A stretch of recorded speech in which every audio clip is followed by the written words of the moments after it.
Truth is dangerous because it changes the system, and the system punishes truth in order to protect itself. Truth is often presented as something simple, something that can be discovered, pointed at, and universally accepted.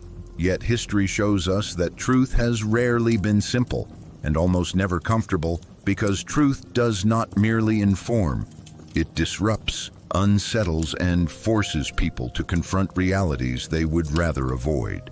When people say they want the truth, what they usually want is not truth itself, but certainty, because certainty offers stability.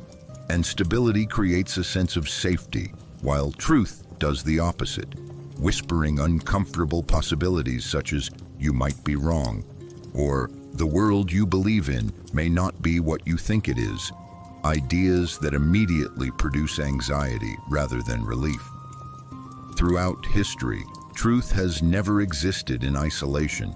It has always been deeply entangled with power, belief, and identity, because what a society accepts as truth is often shaped by those who benefit from that acceptance. And when truth threatens this balance, it is no longer treated as knowledge, but as danger.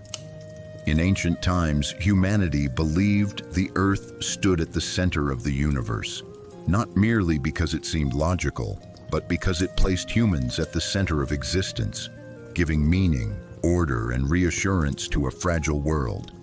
And when this belief was challenged, the crisis was not astronomical but psychological, because suddenly humanity was no longer central, no longer special, and no longer secure. This reveals a crucial insight.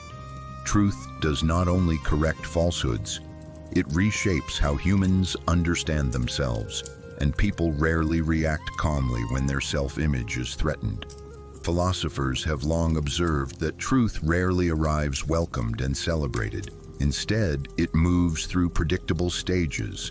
First, it is ignored, then mocked, then attacked, and only much later accepted as obvious.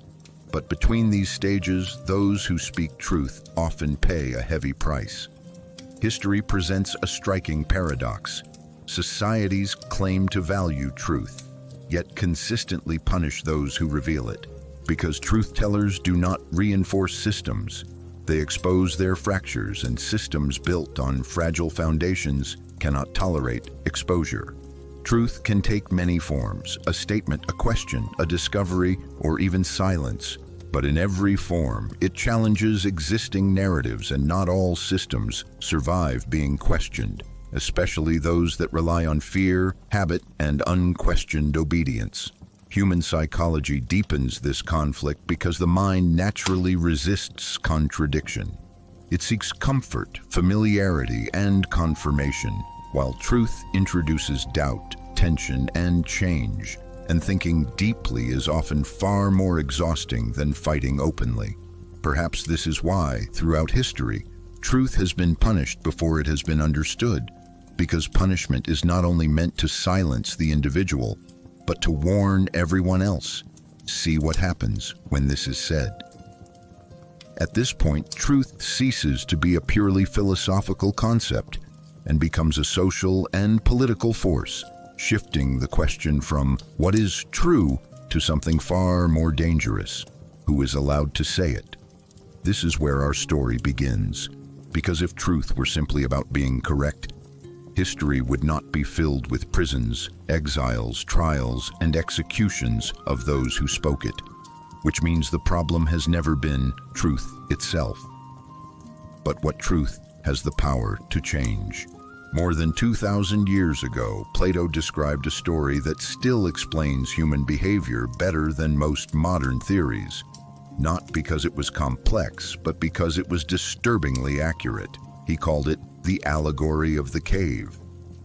In Plato's story, people are born chained inside a dark cave, unable to turn their heads, forced to look at a wall where shadows are projected by objects passing in front of a fire behind them.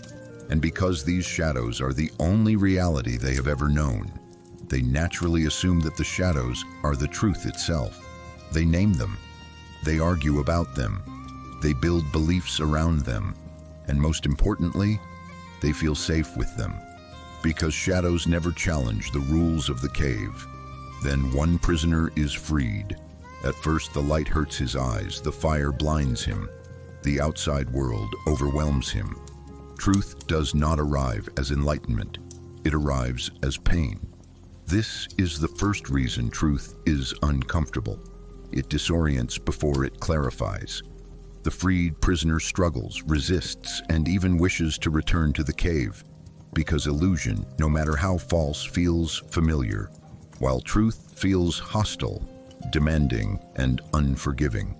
When he finally adjusts and understands reality, he does what Plato believed a philosopher must do. He returns to the cave to tell the others what he has seen. And this is where the allegory becomes terrifyingly realistic. The prisoners do not celebrate him. They do not thank him. They do not listen. They mock him. They accuse him of being confused. And eventually, they threaten to kill him. Not because he is wrong, but because he is dangerous. Because the moment he speaks, the shadows stop being harmless images and start becoming lies. This explains why truth is never comfortable. Truth is not just information. It is a threat to meaning. It does not simply say, "You were mistaken." It says, "Your world was built on something false." And humans do not defend lies. They defend the worlds built upon them. This is why truth feels violent, even when spoken gently, because it forces a collapse. And collapse is frightening, especially for those who have invested their identity, status, and sense of belonging in the existing illusion. Which leads to the next question. Why do humans love illusion so deeply?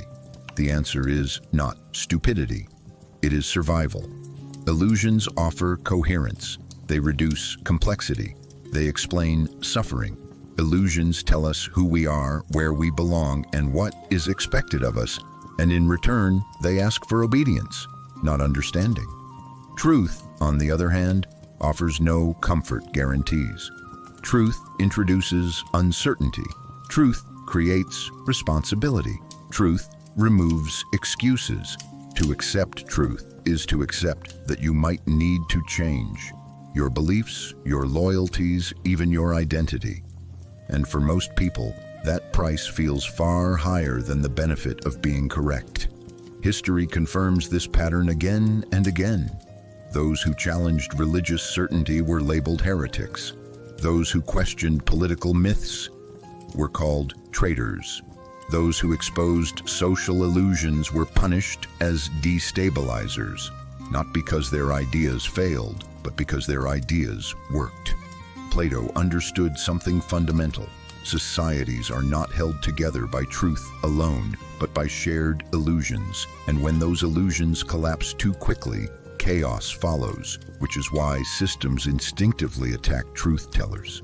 Not always out of evil, but out of fear. Fear of disorder, fear of uncertainty, fear of losing control. And this is why illusion is seductive. Illusion tells people what they want to hear. Truth tells people what they need to confront. Illusion promises safety. Truth demands courage. This is why, when truth enters a system, it is rarely welcomed as a gift. It is treated as an intruder, a destabilizer, something that must be controlled, discredited, or destroyed before it spreads.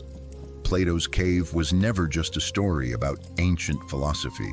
It was a warning that humans will often choose shadows over sunlight, comfort over clarity, and illusion over truth.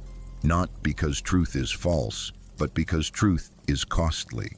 And as long as truth remains costly, history will continue to punish those who bring it into the light. People say they love truth, but what they really love is stability. People often claim that they want the truth because valuing truth sounds noble, intelligent, and morally strong.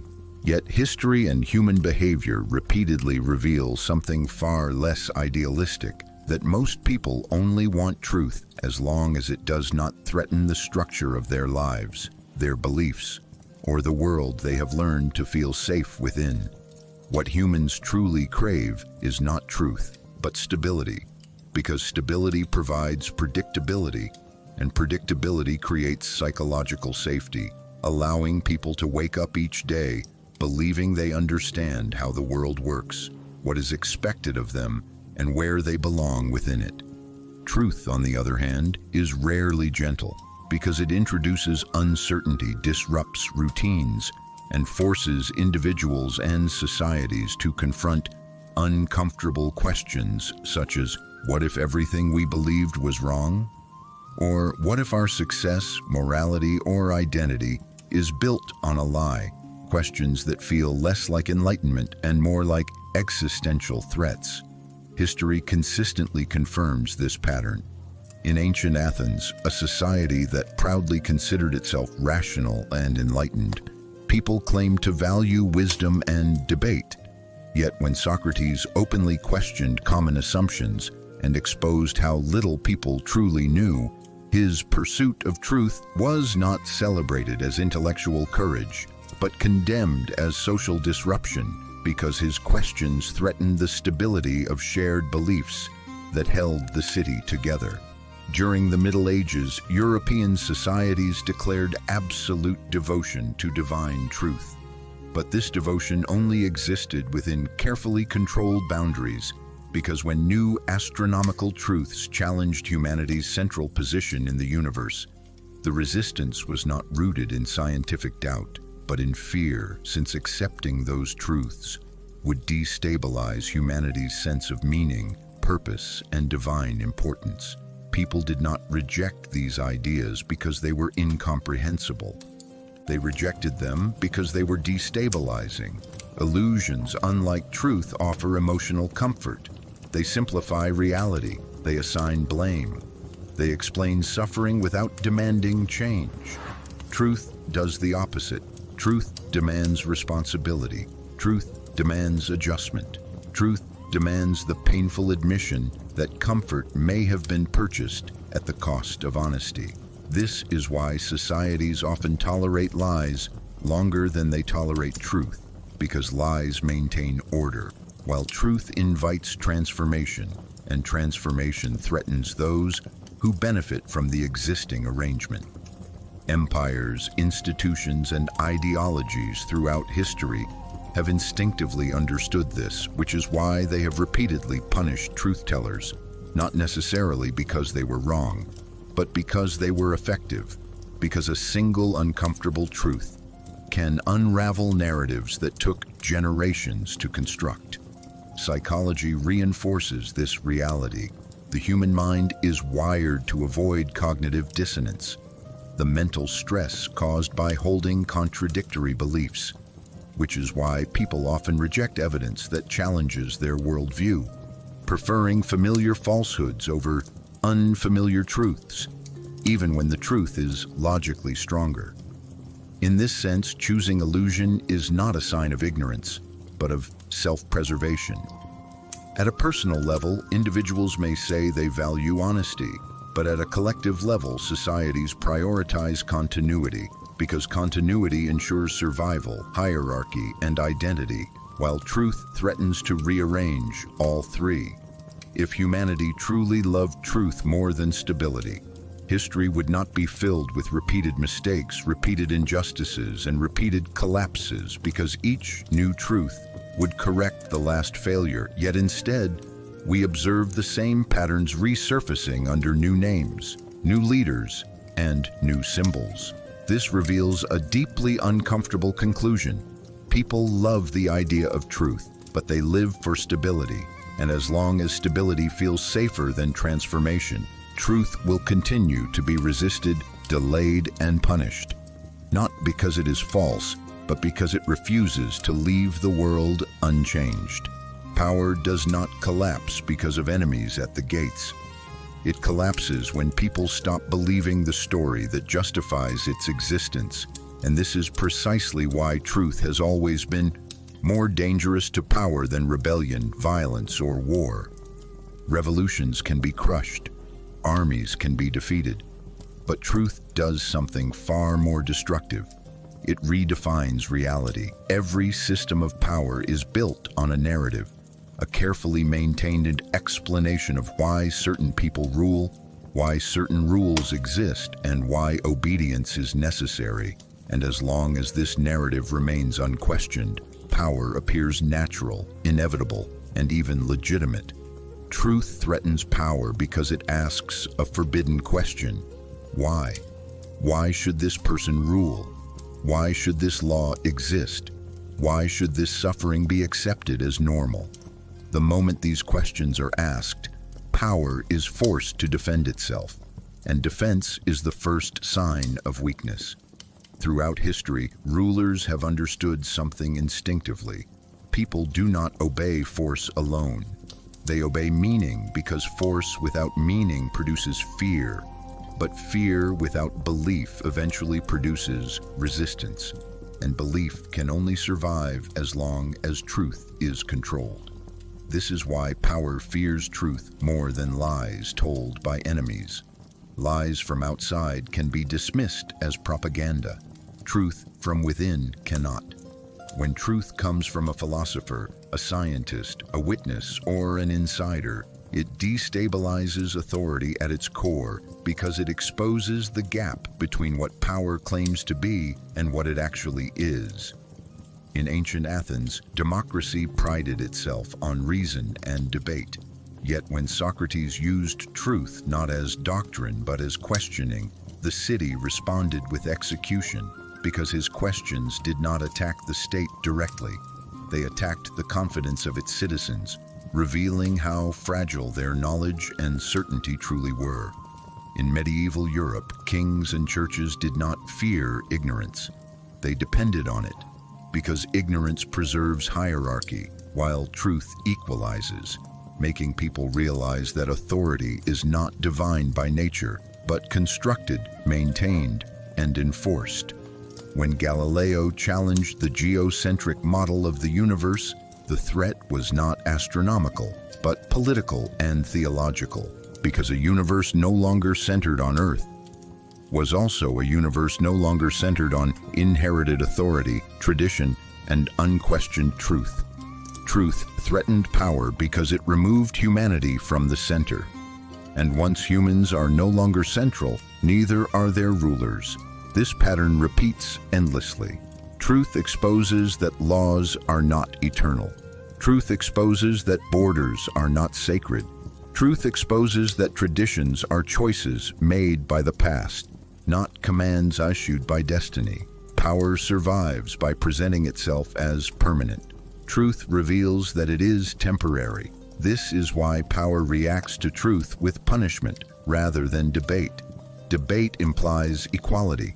Punishment implies dominance. By punishing truth-tellers, power sends a message not only to the individual, but to society at large. Questioning the system is not an intellectual exercise. It is a risk. And this fear works. People learn quickly that silence is safer than accuracy, that repetition is safer than reflection, and that loyalty is rewarded more consistently than honesty, creating a culture where truth becomes socially expensive and conformity becomes psychologically efficient. At a deeper level, truth threatens power because it decentralizes authority. When people understand reality for themselves, they no longer need interpreters, priests, or rulers to explain the world to them. And this independence is intolerable to systems that rely on dependence to survive. Truth empowers individuals to think. Power requires individuals to obey. These two goals are fundamentally incompatible. Modern societies may no longer burn philosophers or imprison astronomers, but the mechanism remains the same. Truth is discredited, mocked, drowned in noise, or framed as dangerous misinformation, not because it lacks evidence, but because it undermines control. The methods evolve. The fear does not. Power fears truth because truth creates comparison between what is promised and what is delivered, between what is claimed and what is practiced. And comparison is the enemy of legitimacy. Once people see alternatives, obedience becomes optional. And when obedience becomes optional, power must either reform or repress. History shows us which option is chosen most often. This is why truth is punished first, not because it destroys systems instantly, but because it begins a process. Power cannot stop once it starts. The slow awakening of people who realize that the world they accepted as unchangeable was always more fragile than they were told. Socrates did not write books. He did not lead armies. He did not attempt to overthrow the government. He simply asked questions, and history decided that this was unforgivable. Ancient Athens liked to see itself as the birthplace of reason, democracy, and free thought, a city that celebrated debate and intelligence. Yet this self-image collapsed the moment Socrates began exposing how fragile that intelligence truly was, because his questions did not flatter power, they stripped it bare. Socrates walked the streets of Athens asking ordinary citizens, politicians, generals, and respected thinkers what they believed were simple questions. What is justice? What is virtue? What is wisdom? And the danger was not that people lacked answers. The danger was that they believed they already had them. Socrates did not accuse anyone of ignorance directly. Instead, he allowed people to reveal it themselves, calmly guiding conversations until confident opinions collapsed into confusion. And this public unraveling of certainty was deeply humiliating for a society built on reputation, honor, and status. What made Socrates truly dangerous was not his intelligence, but his method. He did not replace old beliefs with new doctrines. He did not offer comforting alternatives. He left people with uncertainty, and uncertainty is far more destabilizing than opposition. In a system that depends on shared assumptions, a man who turns certainty into doubt becomes a threat, because doubt spreads quietly, invisibly, and uncontrollably, undermining authority not through force, but through awareness. Athens tolerated disagreement. It did not tolerate embarrassment. As Socrates continued questioning, the city's leaders began to realize that he was not merely challenging individuals, but exposing a deeper truth, that much of what Athens believed about itself was built on unexamined assumptions, inherited traditions, and intellectual shortcuts masquerading as wisdom. This realization was intolerable. Eventually, formal charges were brought against him. He was accused of corrupting the youth and impiety, not because he rejected the gods, but because he refused to accept the version of morality and belief that supported the existing social order. Notice the pattern. Truth is rarely punished for being false. It is punished for being disruptive. At his trial, Socrates did something extraordinary. He refused to beg. He refused to apologize for questioning. He refused to present himself as harmless. Instead, he argued that questioning was not a crime, but a duty, and that a society that silences inquiry condemns itself to intellectual decay, a claim that only reinforced the fear of those already threatened by his presence. The jury found him guilty. But even then, Socrates could have escaped death. He was offered the opportunity to propose an alternative punishment, something less severe than execution. Yet instead of choosing exile or silence, he suggested that he deserved to be rewarded for his service to the city, a statement that was not arrogance but a devastating philosophical challenge, the idea that truth should be honored, not feared. This sealed his fate. Socrates was sentenced to death by poison. In his final hours, surrounded by students, he did not curse Athens or rage against injustice. Instead, he calmly discussed the nature of the soul, duty, and morality, demonstrating through action what he had taught through words, that living truthfully matters more than living safely. His execution marked a turning point in history.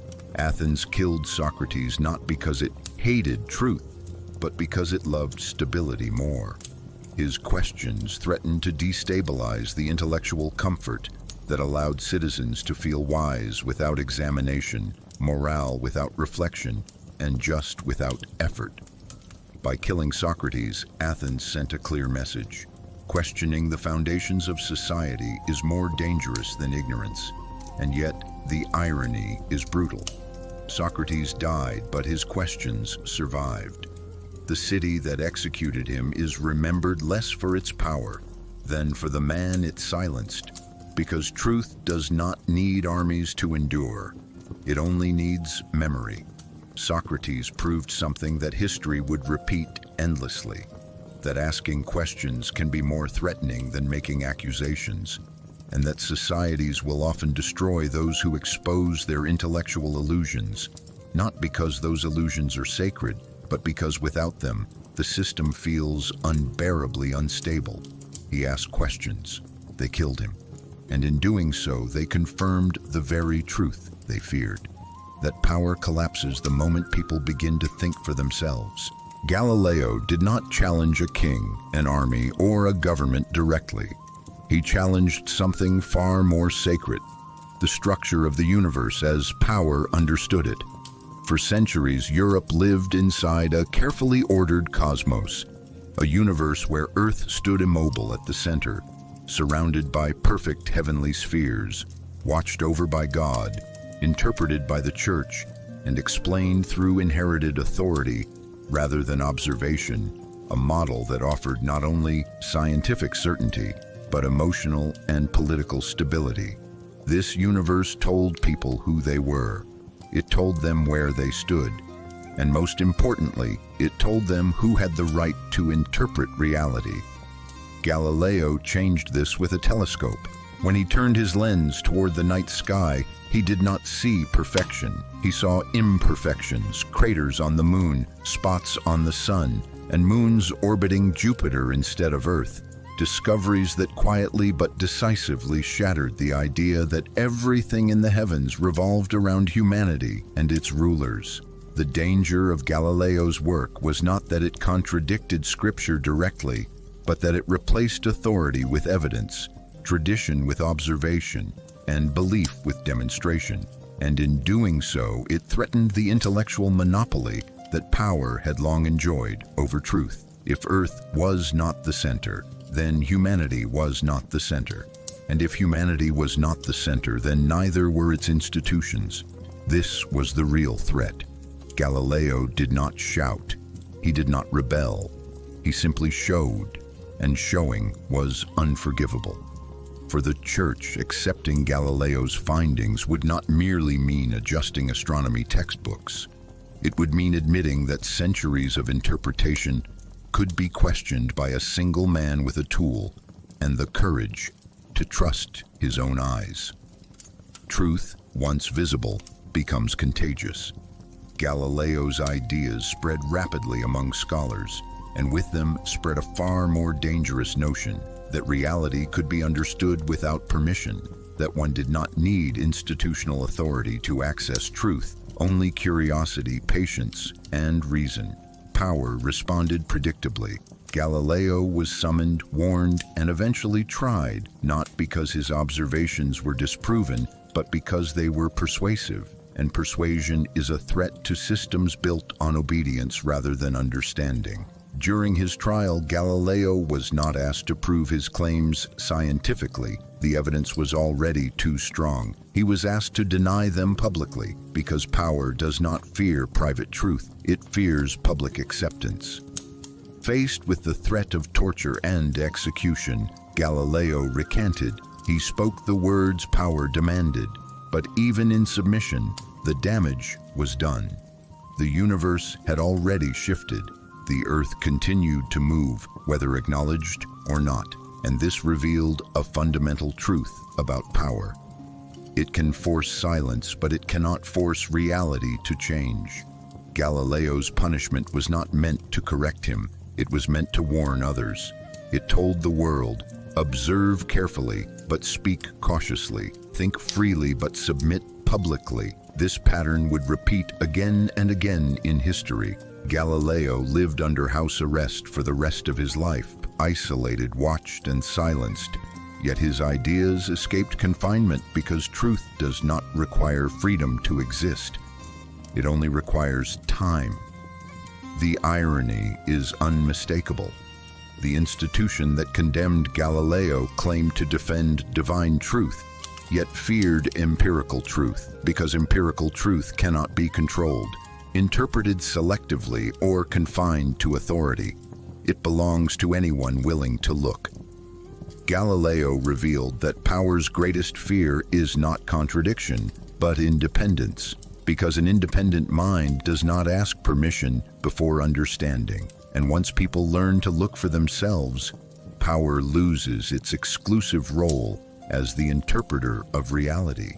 This is why Galileo mattered, not because he proved the earth moved, but because he proved that truth does not need approval. His conflict was never truly between science and religion. It was between truth and control, between a universe discovered and a universe dictated, and history would learn the same lesson again and again. When truth lifts humanity's eyes beyond the structures of power, power will always try to pull those eyes back down. But once seen, the sky can never be unseen. Thomas More did not shout in the streets. He did not write manifestos. He did not lead a rebellion. What made him dangerous was far more subtle. He refused to speak when power demanded obedience. In an age when loyalty was measured not by actions, but by words, silence became a political crime, because silence could not be controlled, twisted, or publicly displayed as submission, and for a system that relied on visible agreement, this was intolerable. Henry VIII did not need everyone to love him. He needed them to confirm him.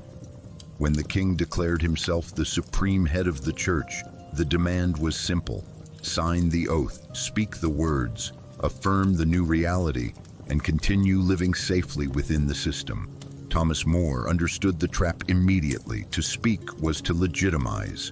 To sign was to participate. To remain silent was to refuse without attacking. And this made his resistance uniquely dangerous.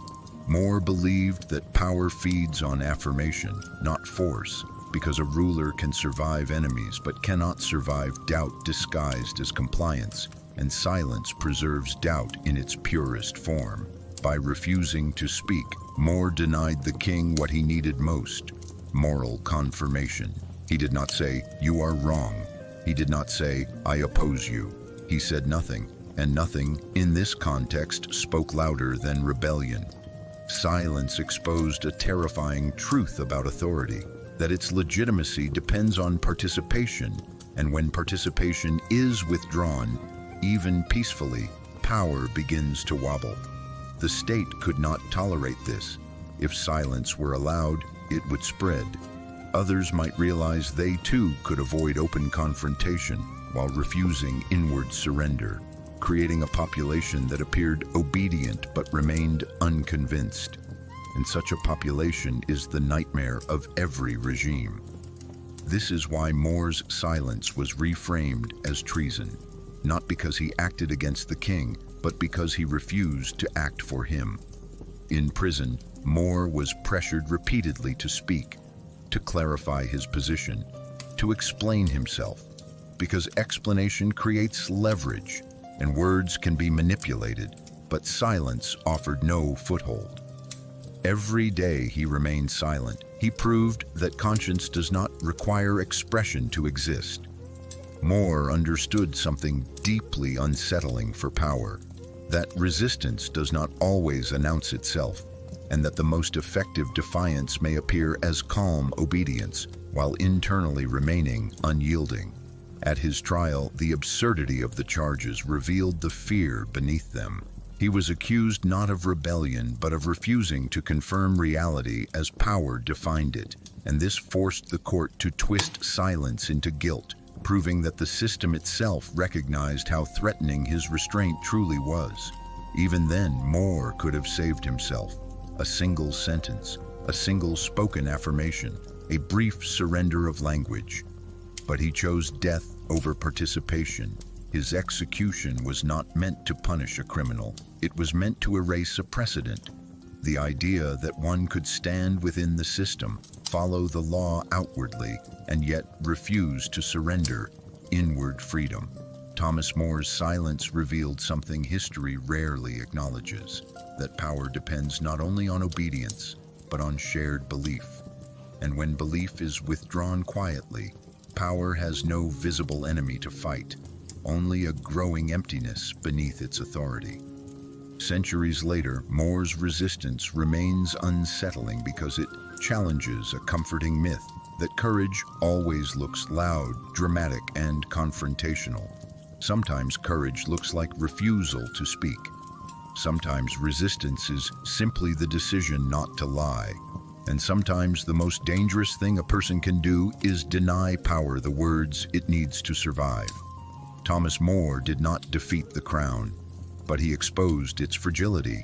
And in doing so, he demonstrated a form of resistance so subtle, so disciplined, and so devastating that history had to silence him. Because silence, when chosen freely, is the one weapon power cannot disarm. Giordano Bruno was not executed because he discovered a planet, calculated an orbit, or built a telescope. He was executed because he dared to imagine a universe too vast for power to control. Unlike Galileo, Bruno did not soften his ideas. Unlike Thomas More, he did not hide behind silence. He spoke openly and endlessly, and that made him impossible to contain. In the late 16th century, the universe was still understood as a closed system, carefully ordered, hierarchical, and finite, with Earth placed meaningfully within it, watched over by God, interpreted by the Church, and mirrored by political authority on Earth, creating a cosmos that justified obedience by presenting order as divine and permanent. Bruno shattered this image. He proposed that the universe was infinite, without a center, filled with countless worlds, countless suns, and possibly countless forms of life. An idea so radical that it did not merely challenge theology or astronomy, but annihilated the psychological foundation upon which authority rested. If the universe has no center, then humanity is not central. If humanity is not central, then neither is its power. And if power is not central, then it is not sacred. This was the true crime. Bruno's ideas dissolved hierarchy itself. In an infinite universe, no single institution could claim exclusive access to truth, because infinity cannot be owned, interpreted fully, or controlled. And a truth that cannot be controlled is the ultimate threat to any system built on monopoly of meaning. What made Bruno especially dangerous was not just what he believed, but how he believed it. He did not ask permission. He did not retreat. He did not compromise. He traveled across Europe, lecturing, debating, and provoking, refusing to confine his mind within the acceptable limits of doctrine. And in doing so, he embodied something power fears deeply: intellectual independence without restraint. For years, Bruno evaded execution, moving from city to city, tolerated but never trusted, admired but always watched, until eventually he was betrayed, arrested, and handed over to the Roman Inquisition. His trial lasted years, not days, not weeks, years. During this time, Bruno was given countless opportunities to recant, to soften his claims, to deny infinity, to return the universe to a size power could manage. He refused, because to deny infinity would be to deny truth itself. The Inquisition was not interested in debate. Debate assumes the possibility of change. Power does not debate truths that threaten its existence. It erases them. Bruno was not condemned for a single statement, but for a worldview that made control meaningless. Because in an infinite universe, no single authority can claim final interpretation, and no institution can stand as the ultimate mediator between reality and humanity. When Bruno was finally sentenced, the verdict was clear: death by burning, not execution, purification. fire was symbolic. It was meant to destroy not just the body, but the idea, to turn infinite thought into finite ash, and to warn others that imagining beyond accepted limits would carry unbearable consequences. As he was led to the stake in 1600, Bruno reportedly refused to repent, facing death without apology because he understood something deeply unsettling for power: that killing a body does not shrink the universe. The flames consumed him, but they did not consume infinity. History would later rehabilitate Bruno, celebrating him as a visionary, a martyr of free thought, and a symbol of intellectual courage. But this recognition came centuries too late to save him, because truth rarely protects those who reveal it first. Bruno's execution reveals a final, brutal lesson in the history of truth. Some truths are not merely inconvenient, they are existential threats. Bruno did not challenge a belief. He challenged the scale of reality itself. And when reality becomes too large for power to manage, power responds not with argument, but with annihilation. He was burned because infinity cannot be imprisoned. And in burning him, authority revealed its deepest fear. Not that it might be wrong, but that it might be irrelevant in a universe without limits. Giordano Bruno did not live to see his truth accepted, but his death marked the moment humanity first glimpsed a universe so vast that no throne, no church, and no ideology could ever fully contain it. And that truth, once imagined, could never be burned away. Because lies can be repeated, truth creates argument. Power has never loved lies because lies are stronger than truth. Power loves lies because lies are simple, repeatable, and uncontested, while truth is complex, disruptive, and invites debate. And debate is the one thing power cannot fully control. A lie can be spoken again and again without changing its shape. It requires no explanation. It asks no questions. Its strength does not come from accuracy, but from familiarity.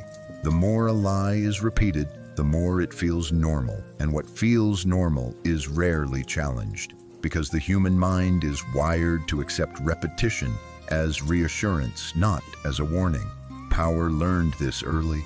Throughout history, rulers did not govern by truth alone, but by narratives. Simplified stories about identity, enemies, destiny, and order. Because narratives unify, while truth divides, and division creates uncertainty. Truth behaves differently. Truth is not static. Truth demands context. Truth provokes interpretation. Each time truth is spoken, it raises new questions. What does this mean? Who benefits from this? What must change now? And once questions begin, authority weakens. This is why power fears discussion more than rebellion. Rebellion can be crushed. Discussion spreads. A lie tells people what to think. Truth forces people to think, and thinking is dangerous. When power repeats a lie, it creates consensus without understanding, obedience without reflection, and loyalty without conviction, producing a society that appears stable on the surface, even if it is intellectually hollow beneath. Truth destroys this illusion. Truth exposes contradictions between promises and reality. Truth reveals that laws are not eternal truths, but human decisions. Truth shows that traditions were once choices, not destiny. And when people realize this, power loses its most valuable asset, inevitability. This is why truth always creates argument. Argument leads to disagreement. Disagreement leads to comparison. Comparison leads to judgment. And judgment is fatal to authority. Power does not collapse because people suddenly rebel. It collapses when people begin to compare what they are told with what they observe. And that comparison is born from truth, not from lies. Historically, truth-tellers are rarely punished for being wrong. They are punished for being persuasive. A single repeated lie creates silence. A single revealed truth creates conversation. Power prefers silence. Lies produce silence because they close meaning. Truth produces noise because it opens meaning. This is why truth-tellers are labeled troublemakers, destabilizers, or enemies of order, because from the perspective of power, order matters more than accuracy, and stability matters more than honesty. Psychology supports this pattern. Humans instinctively avoid cognitive dissonance, the discomfort caused by holding conflicting beliefs, which is why many people prefer a familiar falsehood to an unfamiliar truth, especially when the truth demands change, responsibility, or loss of privilege. Power exploits this tendency. By repeating lies, authority aligns itself with psychological comfort, while truth aligns itself with discomfort, and discomfort is easily framed as danger. In this sense, power does not merely suppress truth. It frames truth as a threat, something divisive, confusing, or harmful to unity, while presenting lies as protection, clarity, and peace. This framing works. Societies often choose order over honesty, repetition over reflection, and stability over transformation, not because truth is weak, but because truth is expensive. It costs certainty, it costs comfort, it costs obedience. This is why lies are rewarded, while truth is punished. Lies maintain control. Truth redistributes it, and power, by its nature, resists redistribution. So when power repeats a lie, it is not merely deceiving, it is stabilizing itself. And when truth appears, it is not merely informing, it is threatening to change everything. That is why power loves lies, not because lies last forever, but because truth never stays silent. People don't reject truth because they are stupid. They reject truth because truth threatens something deeper than information. It threatens identity, belonging, and psychological safety. The human mind is not designed to seek truth above all else. It is designed to help us survive, and survival often depends less on being correct and more on staying connected to the group, maintaining emotional stability, and protecting a coherent sense of self. That is why, when truth arrives, the first reaction is often not curiosity, but resistance. 1. Truth creates pain before it creates clarity. Truth often comes with discomfort because it forces the mind to confront contradiction, and contradiction produces stress. When something challenges what we already believe, the brain experiences it as a form of threat, not necessarily physical but psychological, because our beliefs are the maps we use to navigate the world. If the map is wrong, we feel lost. So instead of updating the map, people often attack the messenger, ignore the evidence, or retreat into familiar explanations, because uncertainty feels more dangerous than inaccuracy. This is why many societies punish truth-tellers. The truth makes people feel unstable, and humans instinctively punish whatever makes them feel unstable. 2. Cognitive dissonance. The mind hates contradiction. One of the strongest psychological forces behind truth resistance is cognitive dissonance, the discomfort that appears when new information conflicts with existing beliefs. If someone believes their nation is always righteous, then evidence of injustice feels unbearable. If someone believes their leader is noble, then proof of corruption feels like betrayal. If someone believes they are a good person, then evidence of harm caused by their actions feels humiliating. To reduce this discomfort, the mind chooses the easiest path. Deny the evidence, minimize it, reframe it, or attack whoever revealed it. The goal is not truth. The goal is emotional relief. This is why truth causes argument, because argument is often a defense mechanism, not a search for understanding. 3. Identity protection. Truth can feel like personal attack. Most beliefs are not just ideas, they become part of identity. Religion, politics, morality, national pride, and social values often function as personal identity markers. meaning that when a truth threatens those beliefs, it doesn't feel like I learned something new. It feels like I am being attacked. And when identity is threatened, people react with the same intensity as physical danger: anger, defensiveness, denial, and sometimes violence. This helps explain why heretics, whistleblowers, and reformers were so often treated as enemies. They weren't just challenging facts, they were challenging who people thought they were. 4. Belonging. Truth can expel you from the tribe. Humans are social survival creatures. For most of human history, being rejected by the group could mean death. So the brain learned a rule: belonging is safer than accuracy.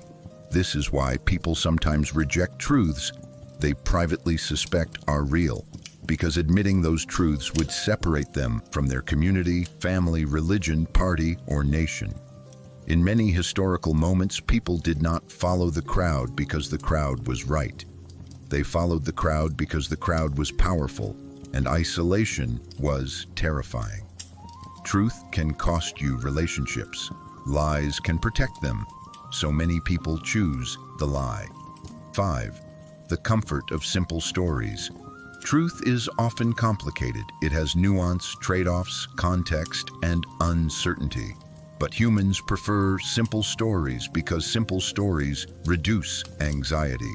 A simple story has a clear hero, a clear villain, a clear cause, a clear solution. Truth rarely looks like that. This is why propaganda is so effective. It converts complexity into certainty, and certainty feels like strength. A lie that feels clear often beats a truth that feels complicated. 6. Fear of responsibility. Truth demands change. A truth is not just an idea, it is often a command. If the truth reveals injustice, it implies responsibility. If the truth reveals corruption, it demands action. If the truth reveals harm, it forces moral choice. And moral choice is exhausting. So people unconsciously reject truth to avoid the burden of change. In this sense, denying truth is not ignorance. It is an escape from responsibility. 7.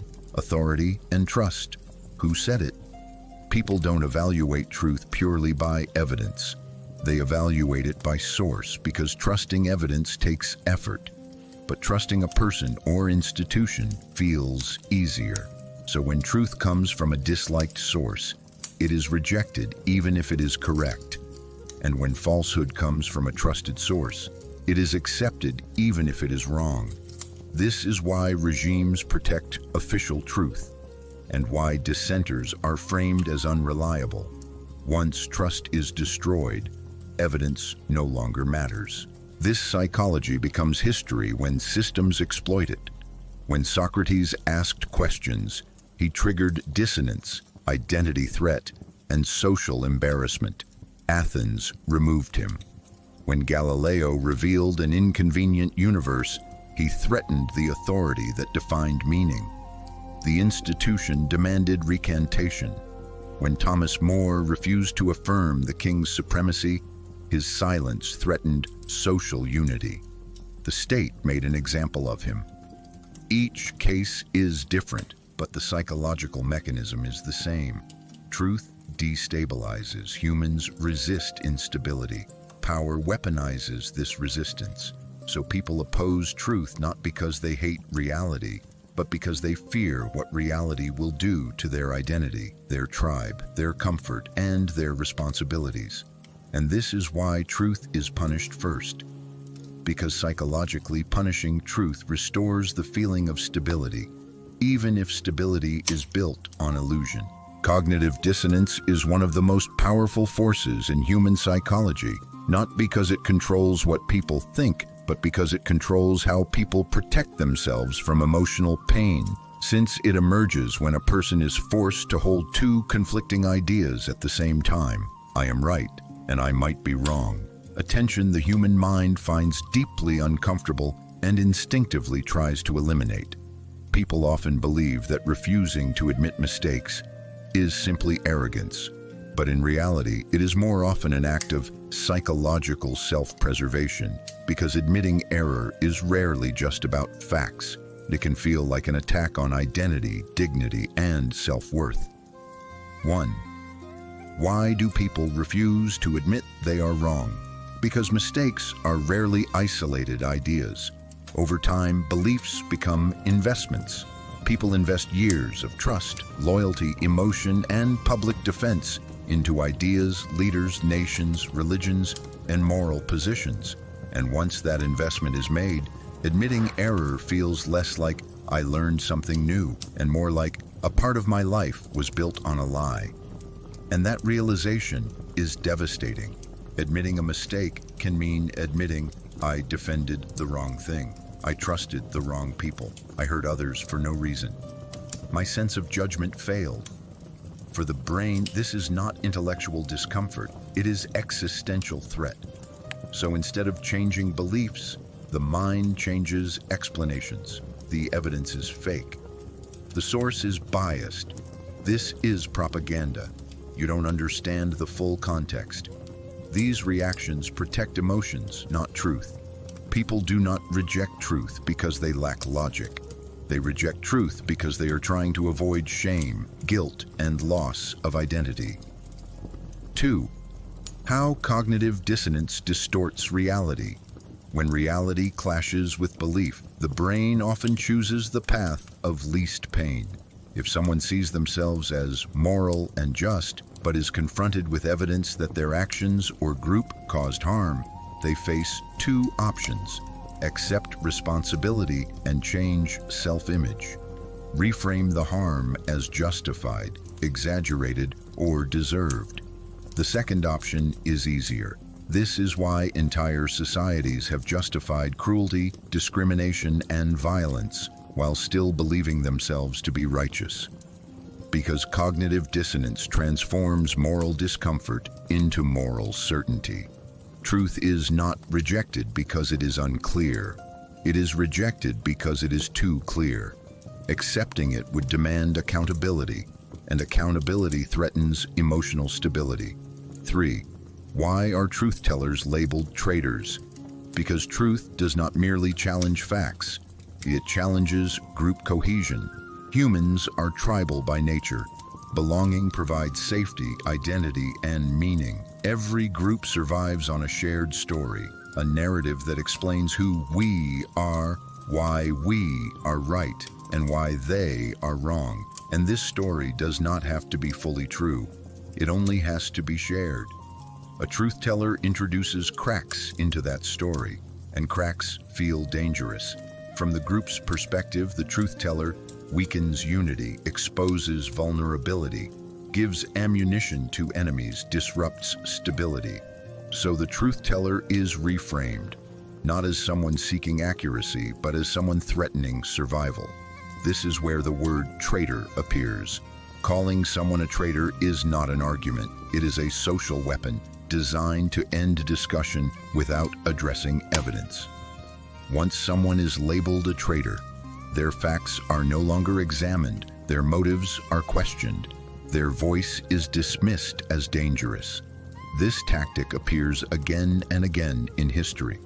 Socrates was accused of corrupting the youth. Galileo was accused of misleading the faithful. Thomas More was accused of betrayal. In every case, the accusation was not about facts. It was about loyalty.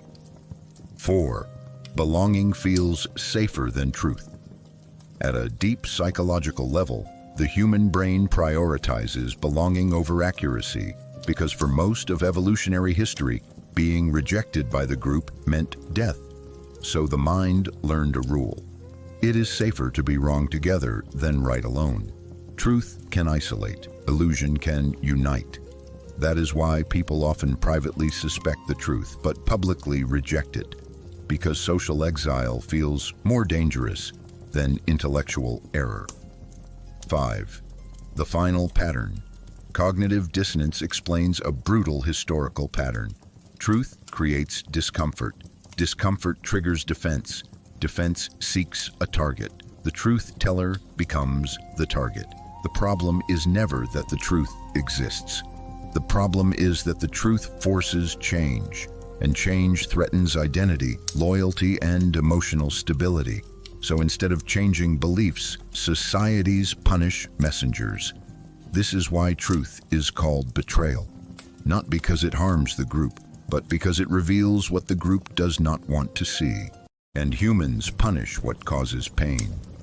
Truth hurts because it shatters the image people have built of themselves, their beliefs, their moral certainty, and their sense of being right.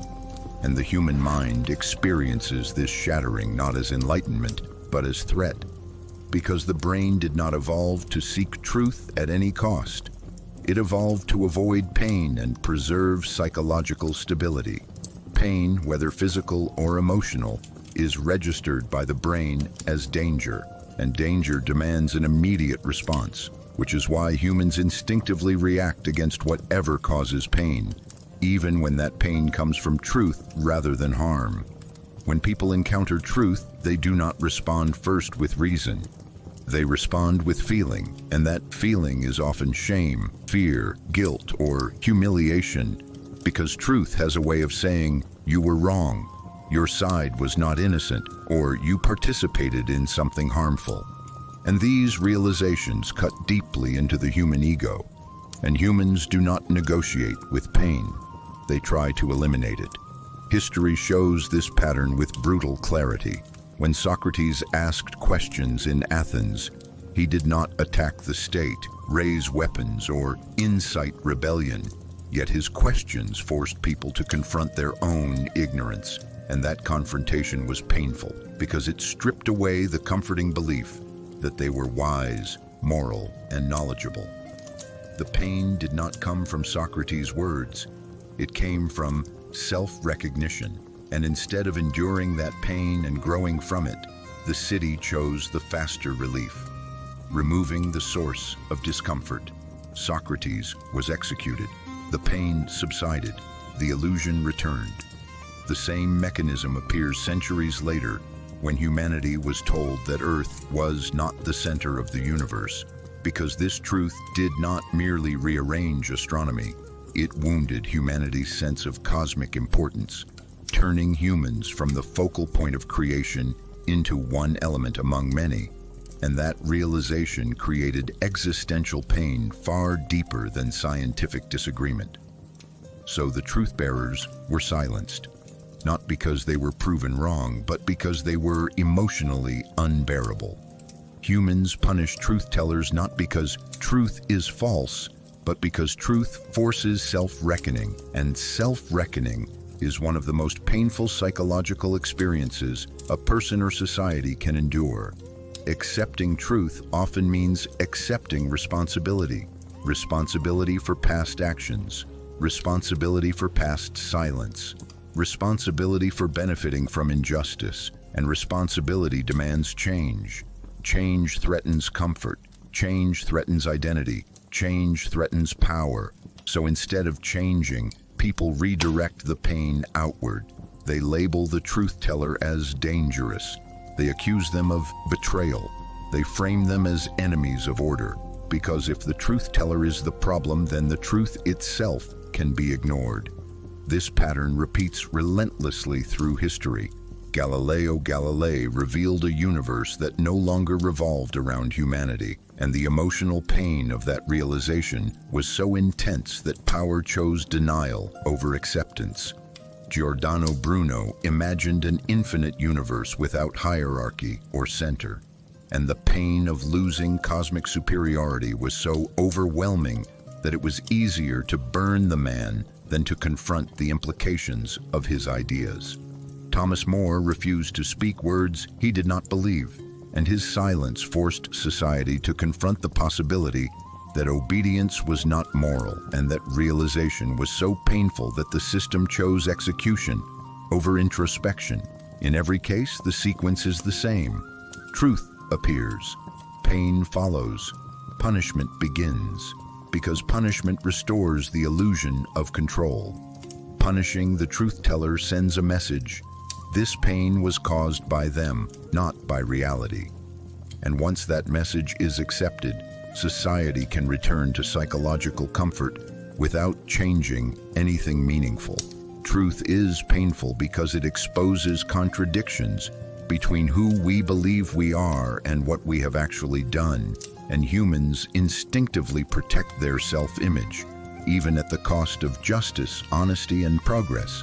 Truth wounds before it heals, but healing takes time, humility, and courage, and humans often prefer immediate relief to long-term growth.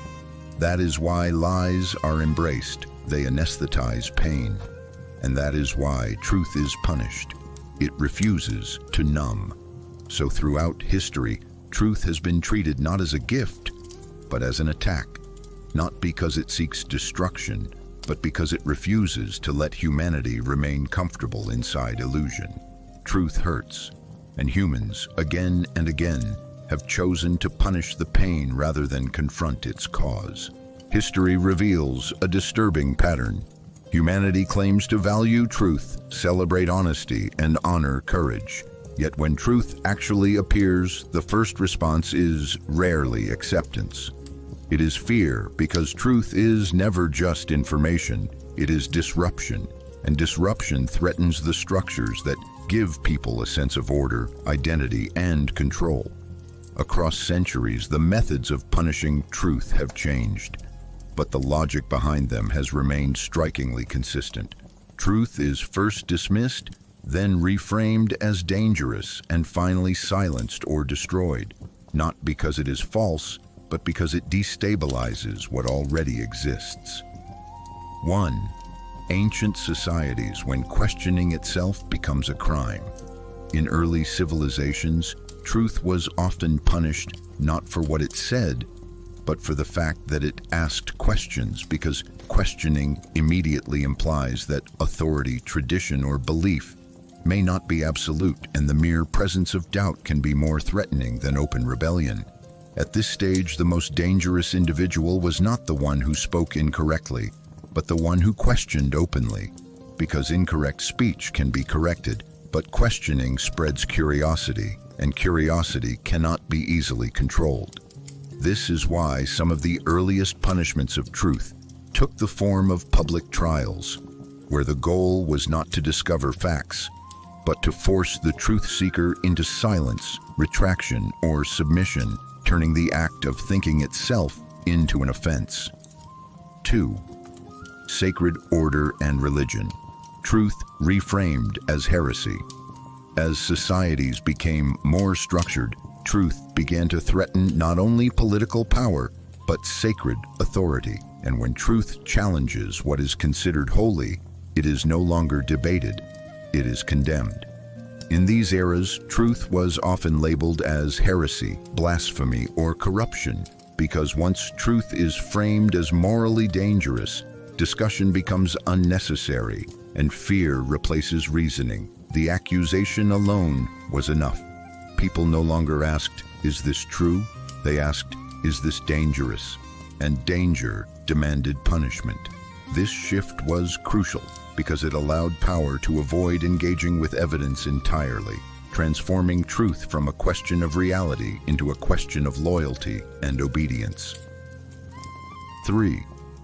Renaissance and science. Truth is managed, not destroyed. With the rise of science and humanism, outright destruction of truth became less acceptable. But suppression did not disappear. It simply became more refined.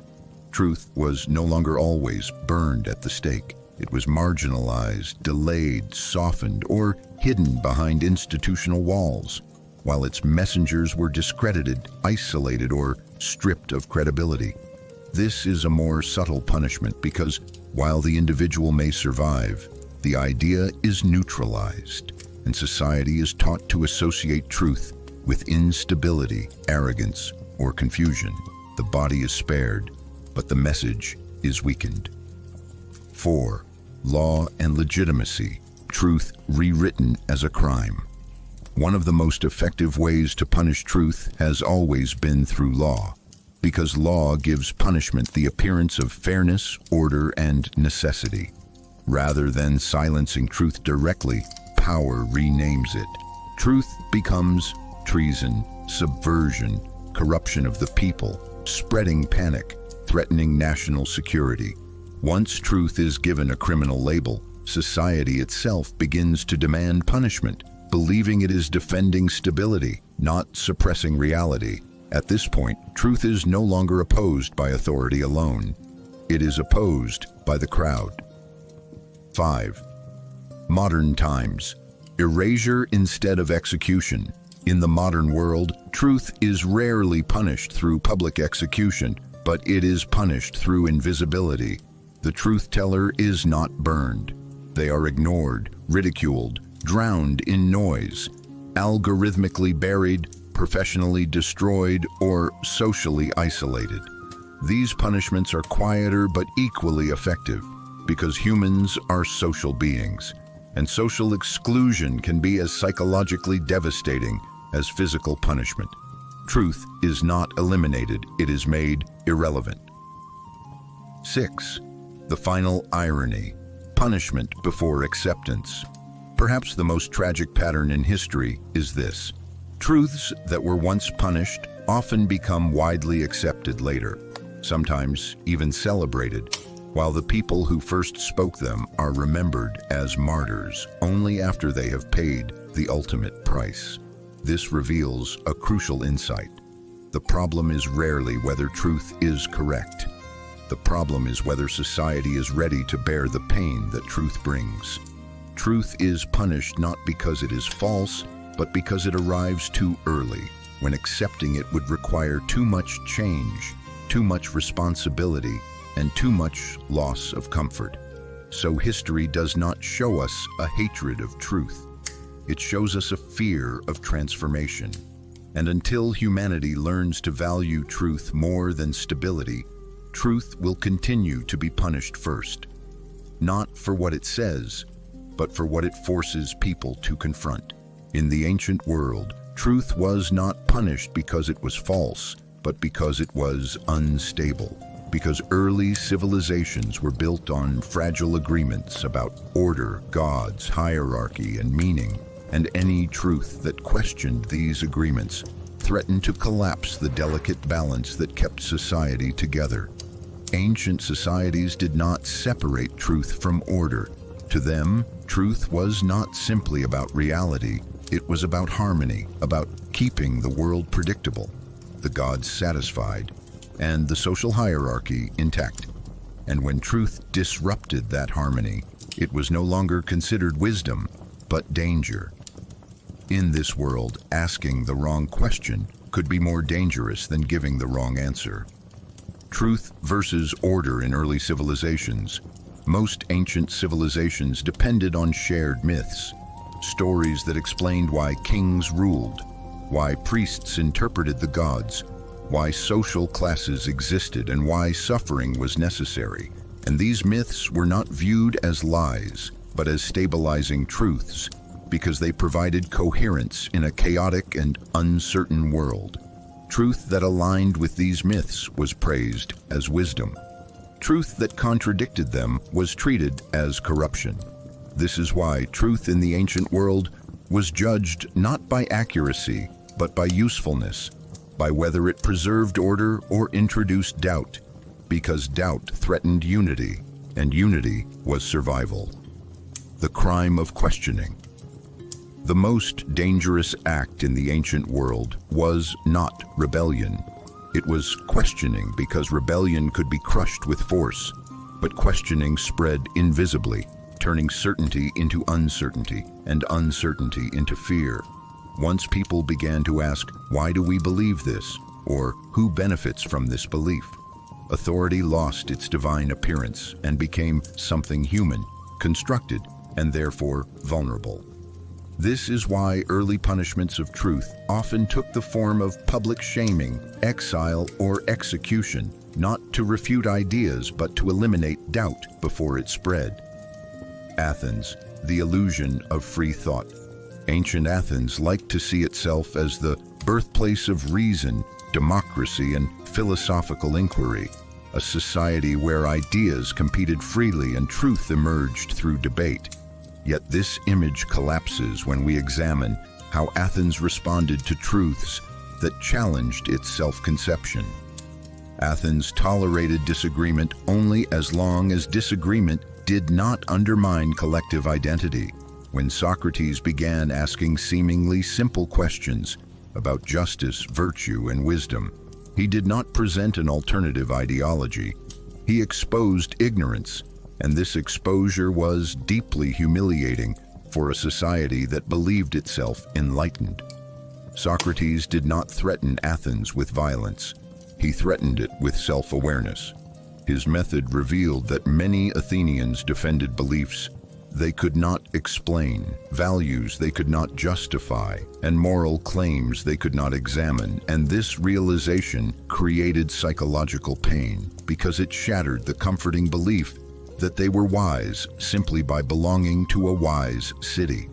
Athens did not punish Socrates for being wrong. It punished him for making people uncomfortable. His execution demonstrates a crucial ancient pattern. When truth produces shame instead of pride, society often chooses to destroy the mirror rather than confront the reflection. Philosophy as a threat. Ancient philosophers were dangerous not because they rejected the gods outright, but because they redefined the source of truth, shifting it away from tradition and authority toward reason and inquiry. And this shift threatened priestly power, political legitimacy, and social hierarchy. To say that truth could be discovered through thinking rather than inherited belief was revolutionary, because it implied that anyone could question, and if anyone could question, then no authority was beyond scrutiny. This was intolerable. Philosophy in the ancient world often walked a narrow line between wisdom and punishment, celebrated when it reinforced order, condemned when it destabilized it. Plato's warning. Plato, Socrates' student, understood this danger deeply, which is why he framed truth not as liberation, but as burden, describing the philosopher as someone who sees reality clearly, but is punished for trying to share it, because people accustomed to shadows will always resist light. Plato's famous cave allegory was not optimistic. It was a warning that societies prefer illusion when illusion feels safer than truth, and that those who attempt to awaken others risk hostility, ridicule, and death. Truth, exile, and silence. In the ancient world, punishment of truth did not always mean execution.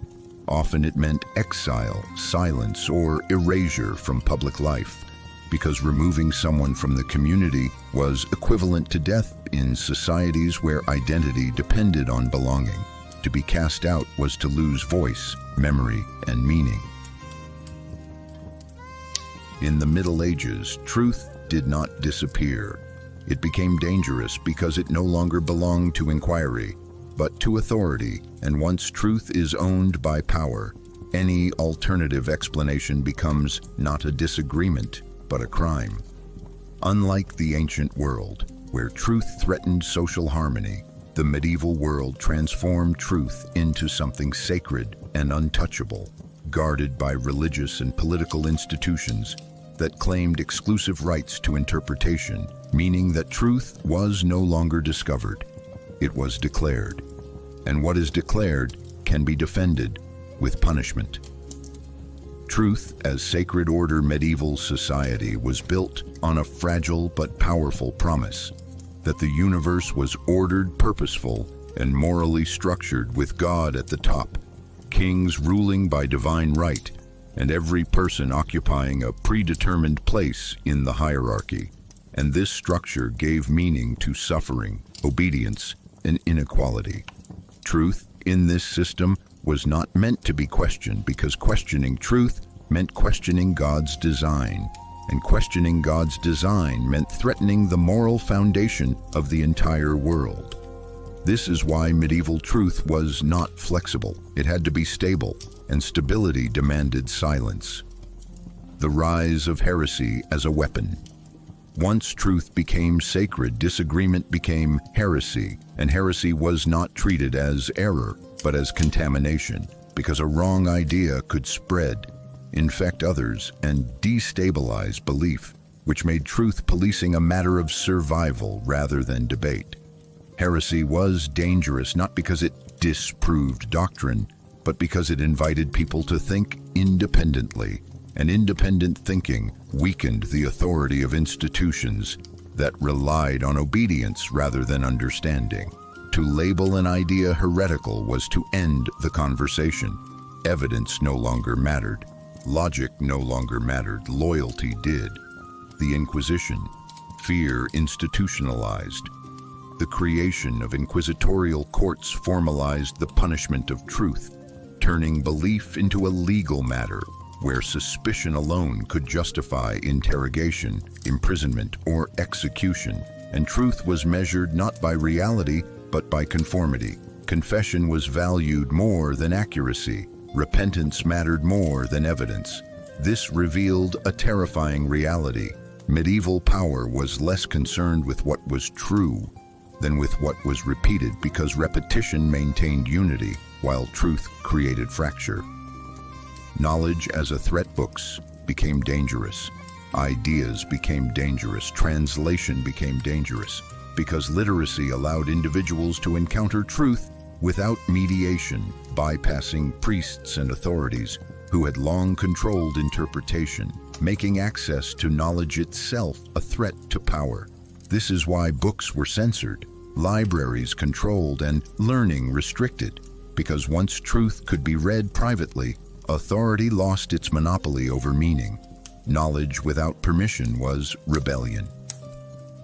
The fear of interpretation. The medieval world feared interpretation more than ignorance. Ignorance preserved obedience. Interpretation created autonomy. If people could interpret scripture, morality, or reality for themselves, they would no longer need intermediaries, and a society without intermediaries is a society where power becomes unnecessary. So interpretation was punished, not because it was wrong, but because it was free. Punishment as moral cleansing. Execution in the Middle Ages was rarely presented as cruelty. It was presented as purification. Fire, exile, imprisonment, and public humiliation were framed as acts of moral defense, protecting society from corruption. Because when truth is treated as sacred, destroying dissent becomes an act of righteousness. This allowed ordinary people to participate in punishment without guilt, believing they were defending goodness itself. Truth did not die quietly. It burned publicly. The psychological dimension. The medieval punishment of truth also served a psychological function. It reassured society that the world was still ordered, that doubt could be eliminated, and that authority remained unchallenged. Because watching truth punished restored a sense of certainty, even if that certainty was built on fear. People did not need truth, they needed reassurance. The hidden cost. Yet beneath the appearance of unity, something vital was lost. Curiosity was suppressed. Innovation slowed. Fear replaced wonder. Truth survived only in fragments, hidden in monasteries, whispered in private, or postponed to a future generation, because the medieval world did not destroy truth completely. It delayed it, sometimes by centuries. The pattern continues. By the end of the Middle Ages, a clear pattern had solidified. Truth defined by authority is unquestionable. Truth discovered independently is dangerous. Truth that spreads freely must be punished. This pattern did not end with the Middle Ages. It merely changed its language. The Renaissance is often remembered as a celebration of truth, art, science, and human potential. But this romantic image hides a darker reality, because the Renaissance did not free truth. It reintroduced it into a world that had grown comfortable without it. And whenever truth returns after a long silence, power reacts not with joy, but with fear. The Renaissance was not a clean break from the Middle Ages. It was a collision, a moment when ancient knowledge resurfaced inside medieval structures that were never designed to tolerate questioning. And this collision produced brilliance, conflict, and punishment at the same time. Truth did not arrive shouting. It arrived quietly, through books, paintings, measurements, and forgotten texts. Humanism. Truth moves from heaven to humanity. Renaissance. Humanism shifted attention away from divine hierarchy and toward human experience, reason, and observation, suggesting that truth could be found not only through revelation, but through study, inquiry, and self-examination, an idea that subtly undermined centuries of religious and political authority. If humans could understand the world on their own, then power was no longer the sole interpreter of reality. This idea alone was destabilizing. Truth became something individuals could seek, not something institutions could merely declare, and once truth becomes searchable, control begins to slip. Art as dangerous truth. Renaissance art was not just beauty, it was defiance. Artists portrayed the human body realistically, imperfectly, emotionally, breaking from symbolic medieval forms and reminding viewers that humanity was not merely sinful flesh awaiting judgment, but a subject worthy of study and admiration. This realism challenged theological narratives that depended on human smallness and guilt. Truth appeared on canvas, and once truth becomes visible, it cannot be easily erased. Science reawakens, observation over obedience.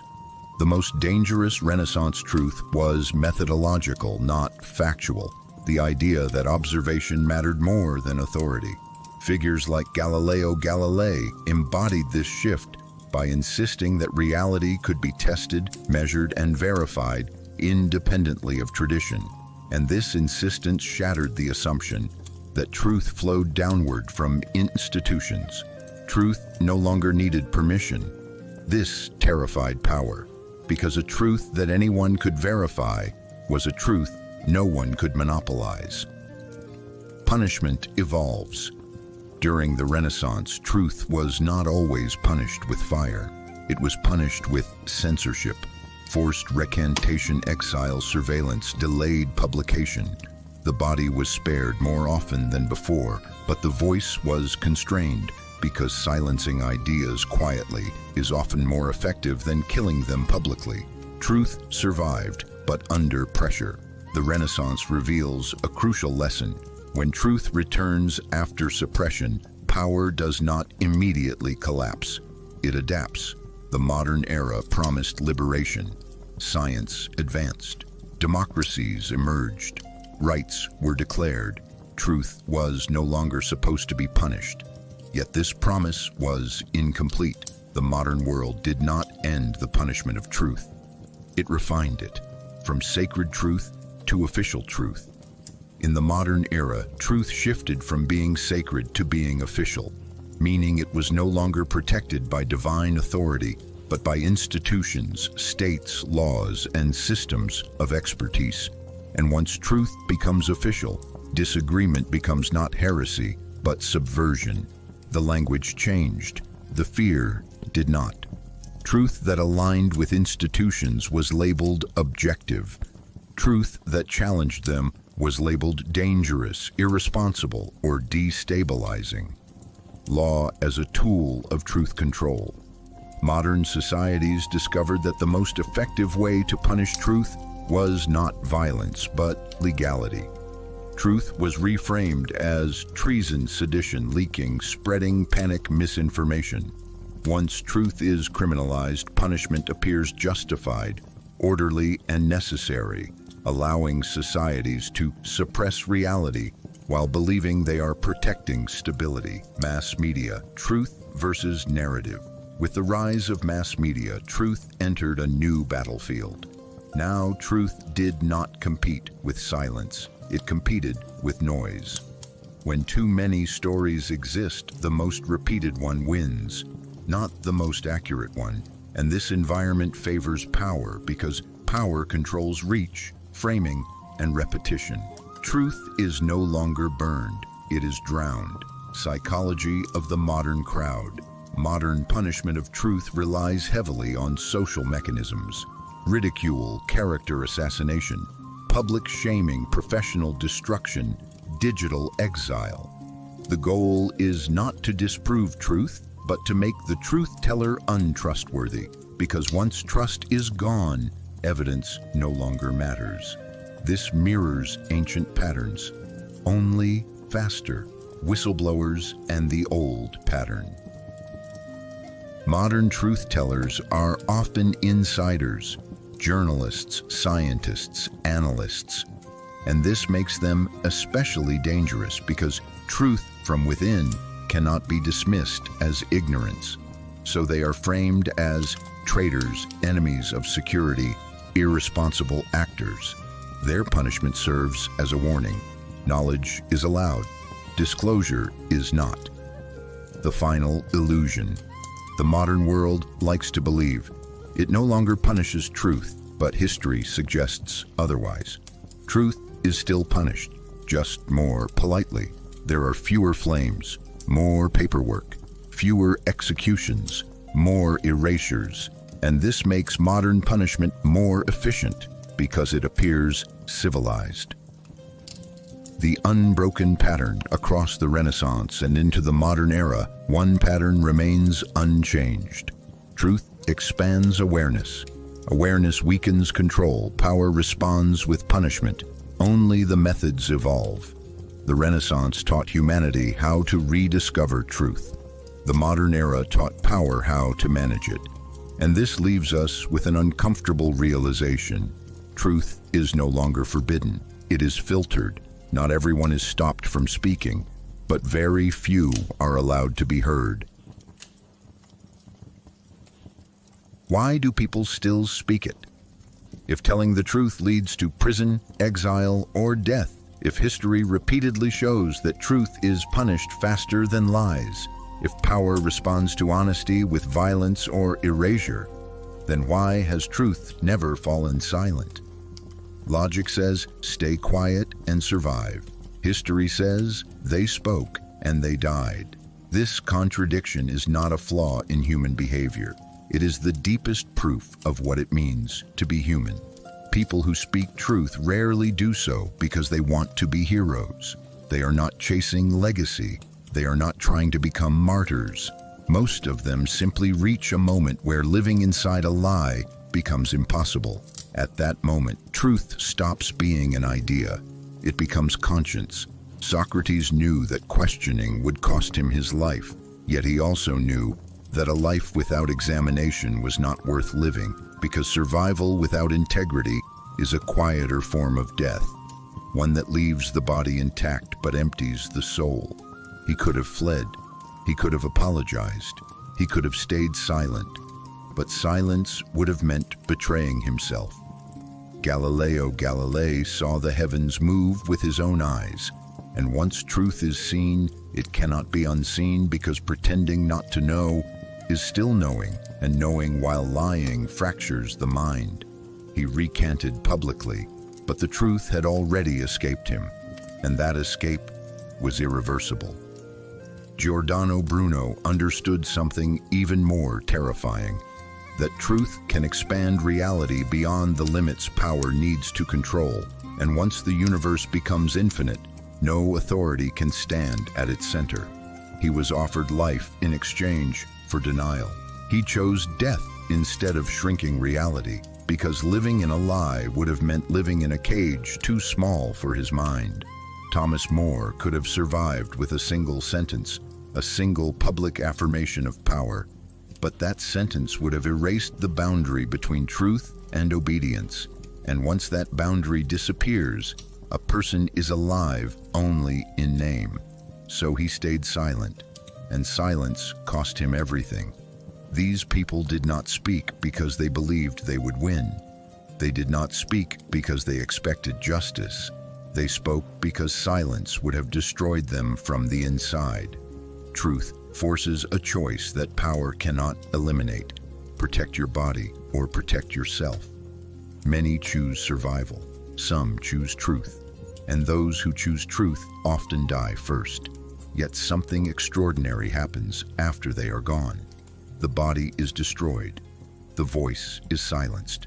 The name is condemned. But the truth remains. Truth does not need its speaker to survive immediately. It only needs time.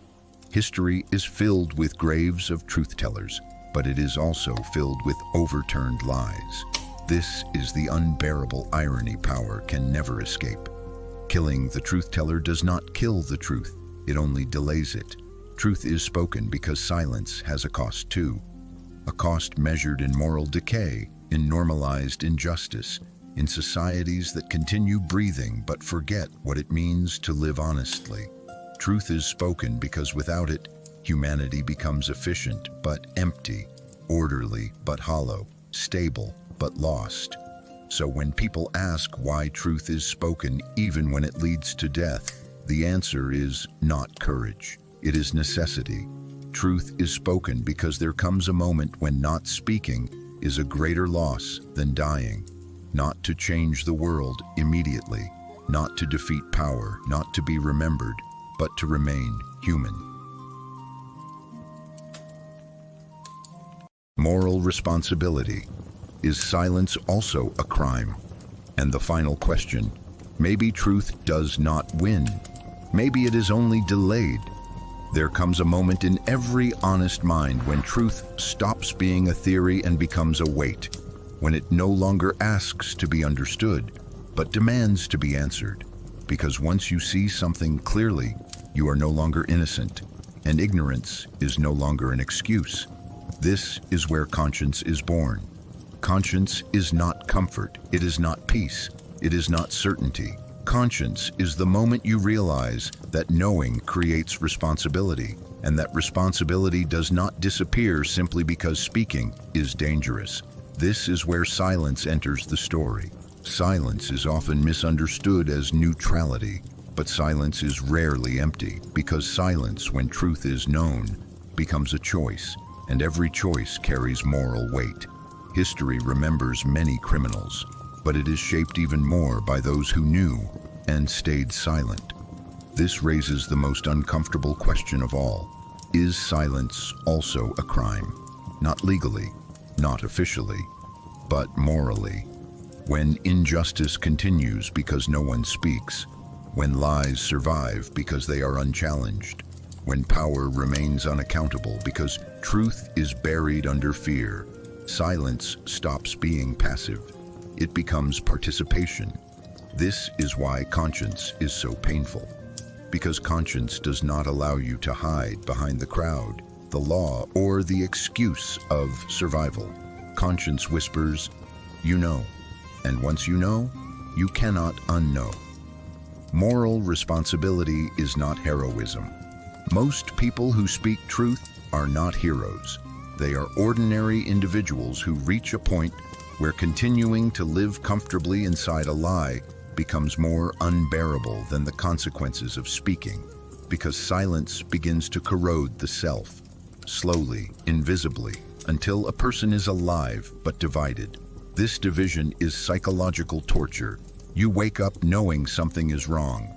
You go to sleep pretending it is not your problem. Day after day, this fracture grows. And at some point, the question is no longer, will I be punished for speaking?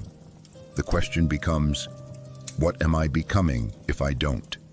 This is moral responsibility, not a desire to change the world, but a refusal to let the world change you into something unrecognizable.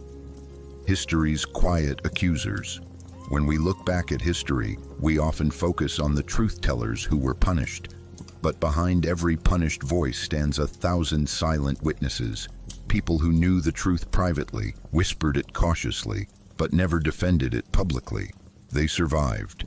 They kept their positions, their families, their safety. But history does not remember them as neutral.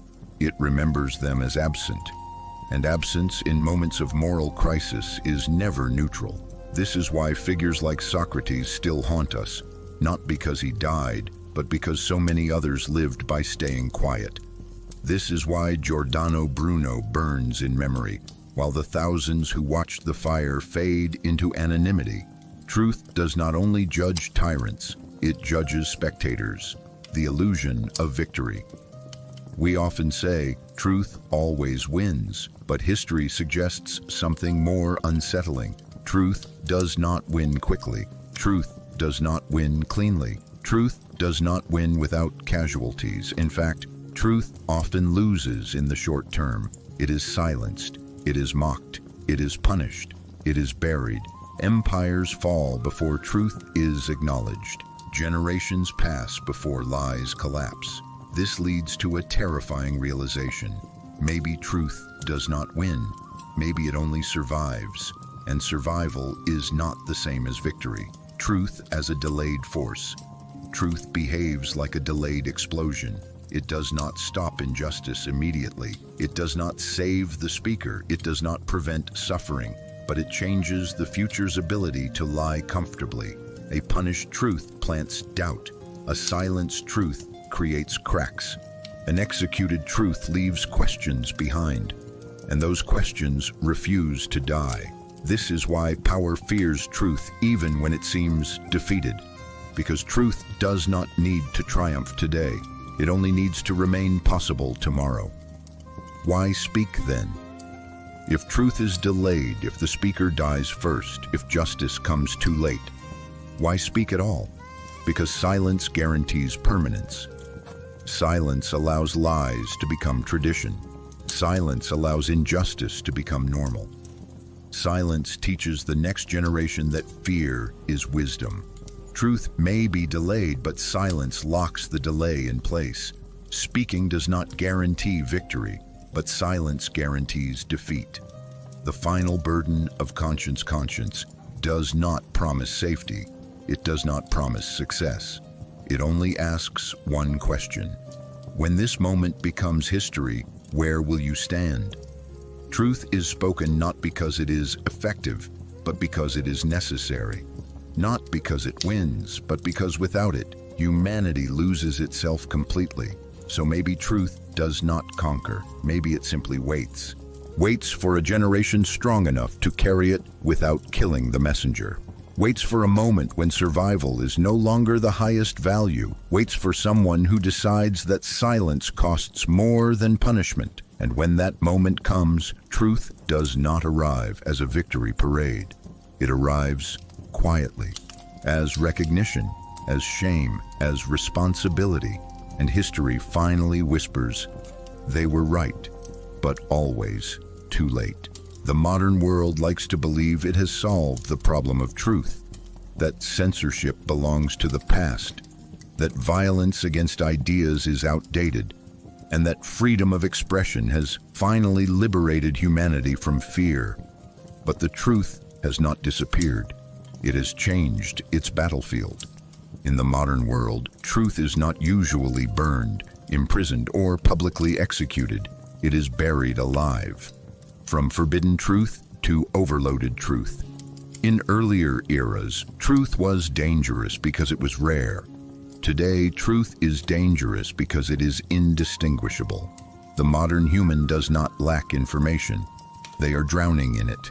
News, opinions, data, images, outrage, and narratives arrive faster than the mind can process, creating an environment where truth no longer competes with lies directly, but competes with noise, and noise almost always wins. When everything is urgent, nothing is important. When everything claims to be true, truth itself loses weight. This is the first modern punishment of truth: exhaustion. People are not silenced, they are overwhelmed. Truth without consequences. In the modern world, truth can be spoken openly and still change nothing. This is a new and terrifying development. A revelation can circulate globally in seconds, generate outrage for a day, and then vanish beneath the next wave of distraction, because outrage has become a cycle, not a response. And the system has learned that it does not need to suppress truth if it can simply outlast attention. Truth becomes content, and content is consumed, not acted upon. This creates the illusion of moral participation. People feel informed, angry, and engaged, while nothing structurally changes. The system remains intact, algorithms as invisible gatekeepers. Modern power does not need to decide what is true. It only decides what is visible. Algorithms shape reality silently, not by censoring truth, but by prioritizing engagement, emotion, and repetition. And truth, which is often complex and uncomfortable, performs poorly in an environment optimized for speed, simplicity, and emotional reward. Lies spread faster because they are easier.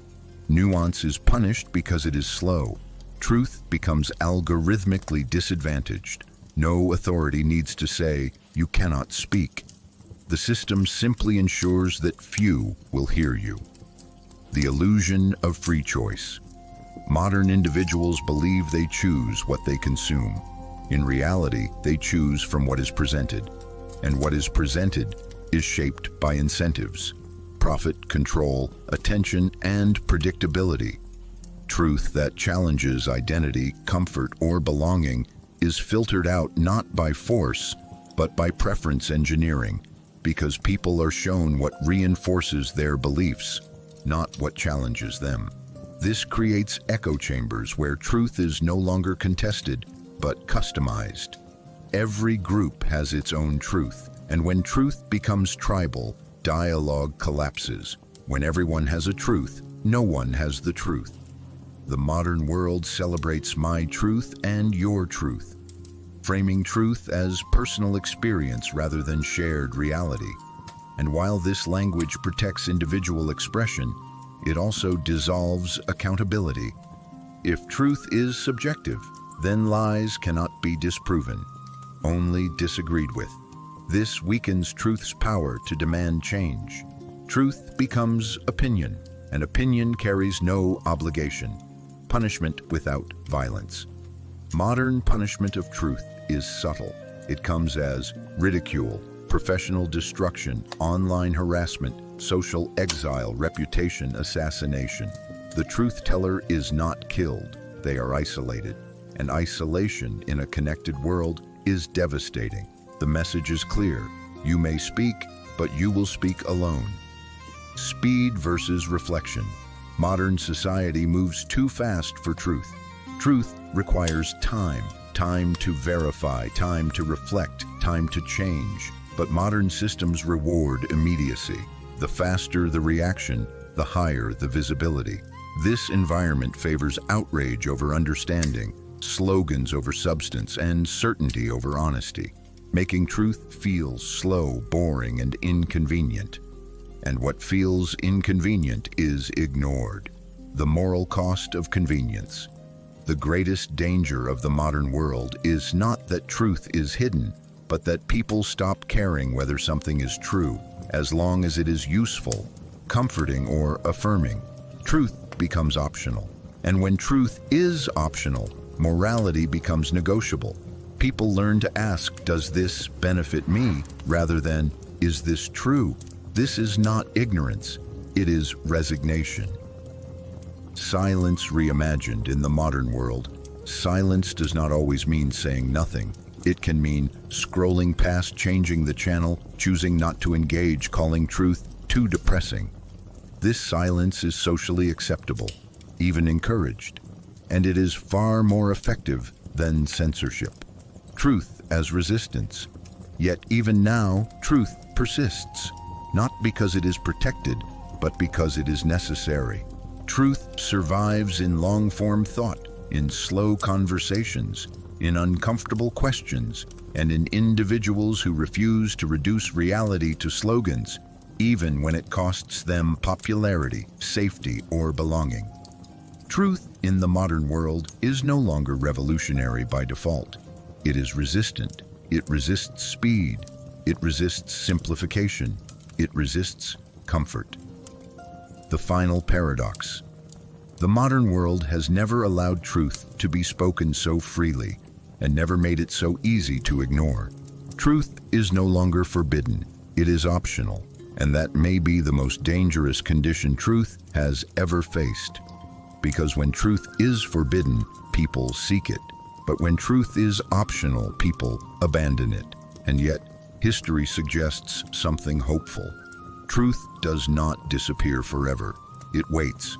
It waits for moments of crisis, when illusions collapse, when comfort fails, and when reality demands attention again, because no system can function indefinitely on lies.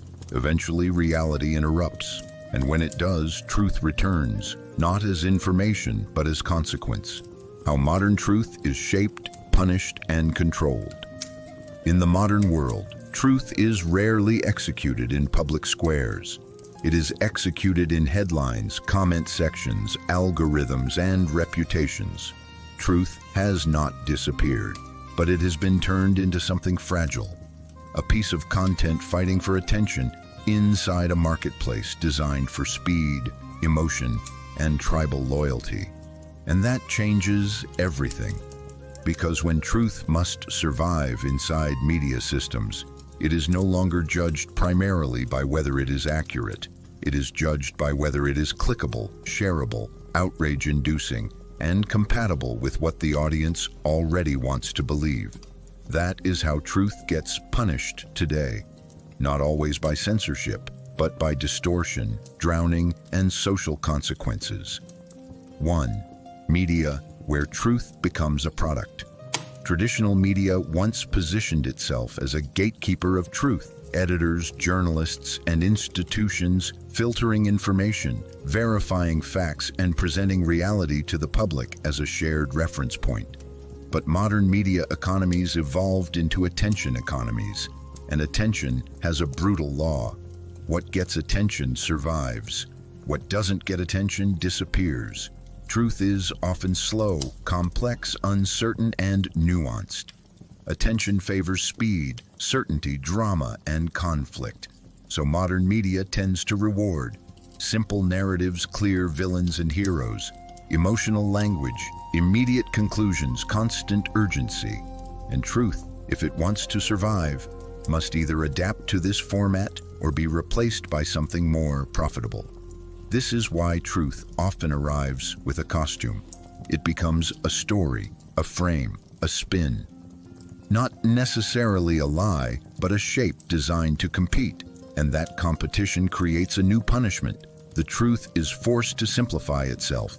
And when truth is simplified, it becomes vulnerable to manipulation.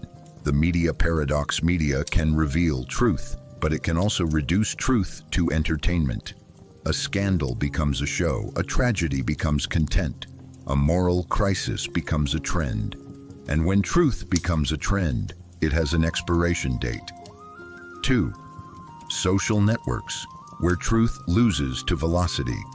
Social media did not destroy truth. It changed the rules of survival. On social platforms, information spreads not because it is accurate, but because it triggers human psychology. And human psychology spreads fear, outrage, disgust, tribal pride, moral certainty. Factual truth is rarely as emotionally efficient as a viral narrative. So in social networks, truth competes against the most powerful technology on Earth, the share button connected to human emotion. Why lies spread faster? Lies are often designed to be simpler, more shocking, more satisfying, more morally clear, more identity-affirming. Truth is often complicated, conditional, mixed, slow to verify, uncomfortable. So truth is punished by the platform's design, not by explicit censorship. The algorithm does not hate truth. It loves engagement, and engagement is often anti-truth. Echo chambers. Truth becomes tribal. Social networks build personalized worlds. People do not receive the same reality. They receive reality that matches their preferences. Over time, this produces echo chambers where disagreement feels like an attack, facts become weapons, and truth becomes loyalty. This creates a terrifying outcome. People stop asking, "Is it true?" and start asking, "Is it ours?" And once truth becomes tribal, every truth teller becomes a potential enemy. 3. Cancel culture. Modern punishment without courts. In older eras, punishment was legal. In the modern world, punishment is often social. Cancel culture is not one single thing. It includes real accountability, mob behavior, reputational destruction, and moral signaling, all mixed together in a fast-moving digital environment that rarely allows reflection. At its best, it exposes harm. At its worst, it becomes a public execution without due process. And this matters for truth because social punishment changes what people are willing to say. The fear mechanism. The modern fear is not always prison. It is losing your job, losing your audience, being publicly shamed, being labeled forever, being reduced to a screenshot, being turned into a symbol. This fear does not require the state. It requires the crowd. And crowds punish faster than courts. Cancel culture becomes a truth control system when it rewards moral certainty over accuracy, speed over context, punishment over understanding. In this environment, many people self-censor, not because they have nothing true to say, but because truth often needs nuance, and nuance is risky. The collapse of nuanced truth often sounds like, it's complicated. There are multiple causes. We don't know everything yet, but online environments reward. This is evil. This is obvious. Anyone who disagrees is a monster.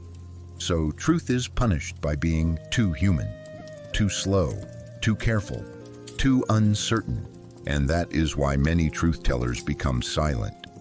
Not because they are wrong, but because the cost of being misunderstood is too high. 4. Whistleblowers, the most dangerous truth-tellers.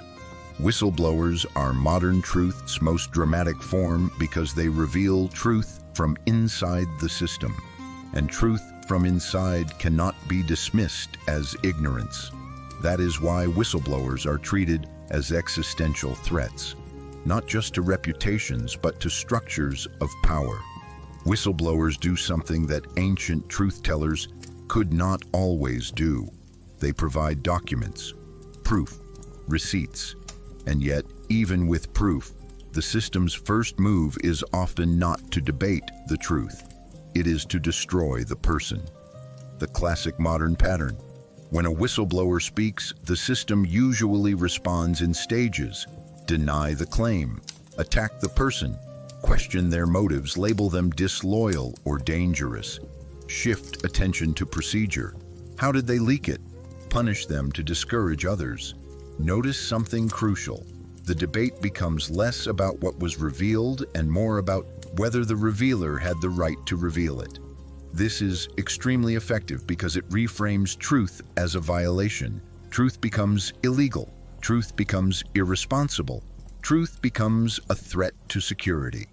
And once truth is framed as a threat, punishment becomes not cruelty, but protection.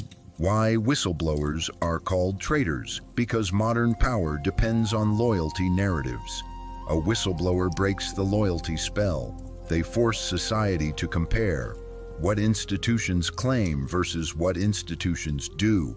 This comparison destroys legitimacy. So the whistleblower is labeled traitor, extremist, unstable attention seeker, enemy agent, not to disprove the truth, but to poison the audience against hearing it.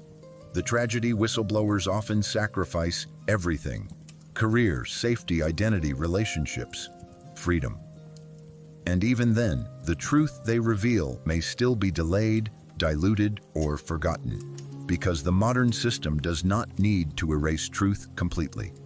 It only needs to exhaust attention. So the whistleblower becomes another modern martyr, not burned at the stake, but burned in public opinion. 5. The modern conclusion. Truth is not silenced. It is reframed in the modern world. Truth is rarely killed directly. It is reframed.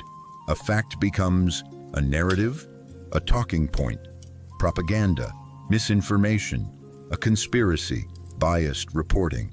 Once truth is reframed as merely one story among many, it loses its force to demand change. It becomes optional, and optional truth is powerless truth. 6. Why this era is more dangerous than the past. In older times, truth was forbidden, and forbidden things attract seekers. Today, truth is everywhere, and that makes it easy to ignore. The modern punishment is not silence, it is meaninglessness.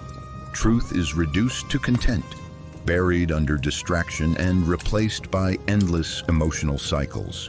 And yet, the ancient pattern remains.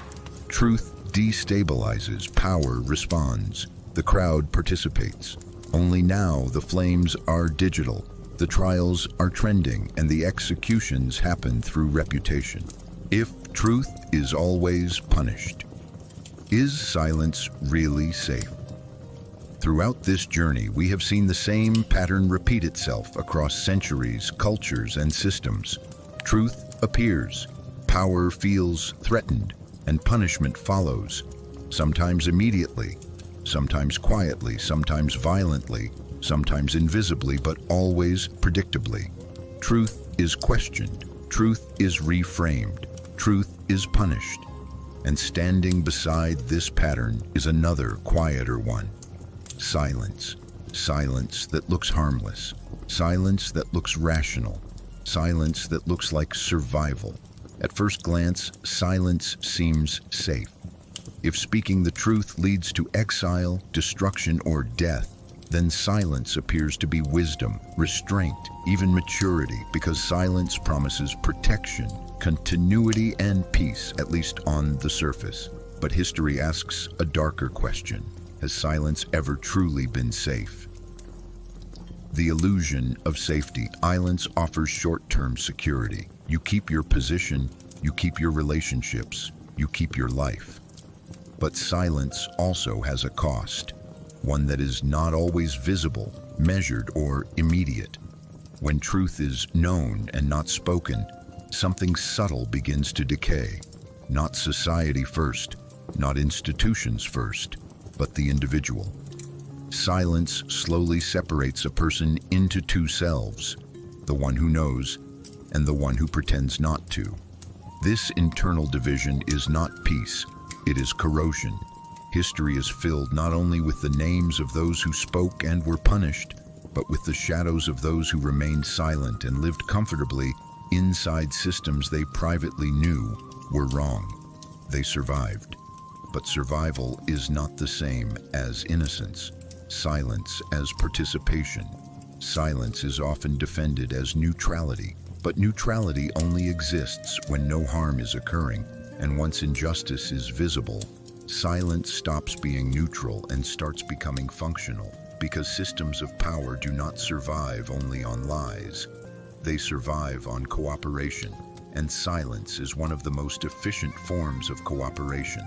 When no one speaks, lies harden into norms. When no one resists, injustice becomes routine.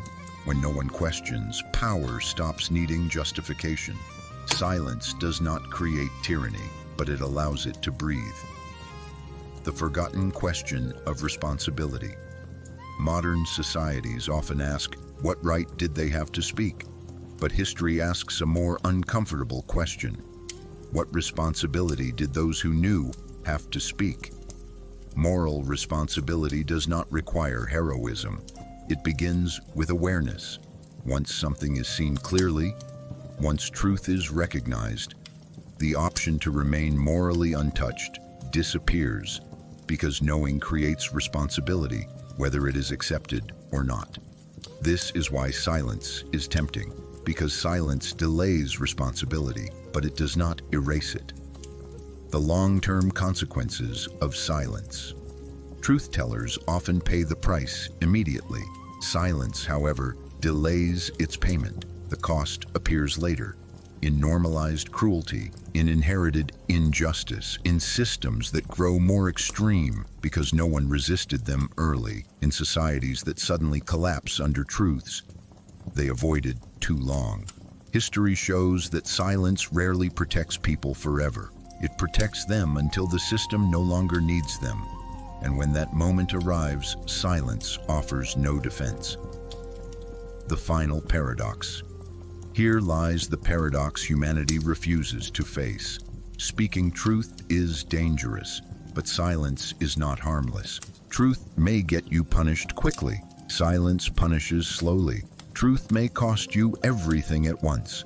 Silence takes something every day, a bit of integrity, a bit of honesty, a bit of self-respect, until one day, nothing remains worth protecting.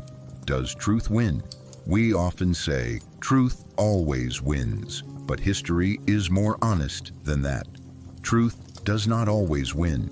Sometimes it loses for generations. Sometimes it is buried so deeply that those who spoke it never see justice. But there is something truth does that silence never can. Truth leaves a trace. Even when punished, it creates cracks. Even when erased, it plants doubt. Even when defeated, it limits how comfortable lies can become. Silence leaves nothing. No trace, no resistance, no interruption. Only continuity. The question we cannot escape. So perhaps the question is not whether truth is dangerous. We already know it is. The real question is this: if truth is always punished, is silence really safe? Safe for whom? For how long? At what cost? And when this moment becomes history, when future generations look back at this era, will silence be remembered as wisdom, or as the quiet space where injustice was allowed to grow? Because in the end, truth does not only judge those who speak, it judges those who knew and chose not to. Before we end this journey, there is one thing history has always done better than giving answers.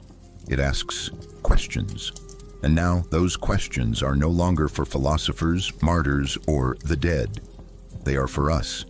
So let us ask, slowly, honestly, without rushing to comfort. If truth has been punished in every era, if those who spoke paid the highest price, what makes us believe our time is different? And if we believe it is different, is that belief based on evidence or on convenience? If truth threatens power and power still exists, what exactly has changed? Is it the system or just the method? When we say, "I would have spoken back then," are we speaking from courage or from the safety of hindsight? Would we really have spoken when silence meant safety, when obedience meant belonging, when speaking meant isolation? Or do we only admire truth-tellers once the danger is gone? If truth is so valuable, why do we only celebrate it after it has been punished? Why are statues built for the dead, but living truth-tellers are treated as threats? When did we decide that truth is admirable in history books, but inconvenient in real life? If silence is not agreement, but we remain silent anyway, what exactly are we choosing? Are we choosing peace or postponement? Are we choosing survival or participation? If injustice continues not because everyone supports it, but because most people remain quiet, where does responsibility really lie? With the few who act, or with the many who know? If knowing creates responsibility, can ignorance still protect us once we suspect the truth? And if we suspect it, is silence still innocence? When we scroll past suffering, when we avoid uncomfortable facts, when we say this is too complicated, are we being rational, or are we rehearsing silence? At what point does protecting yourself become protecting the system? And at what point does silence stop being self-care and start becoming complicity? If truth always has consequences, but silence also has consequences, why do we pretend only one choice is dangerous?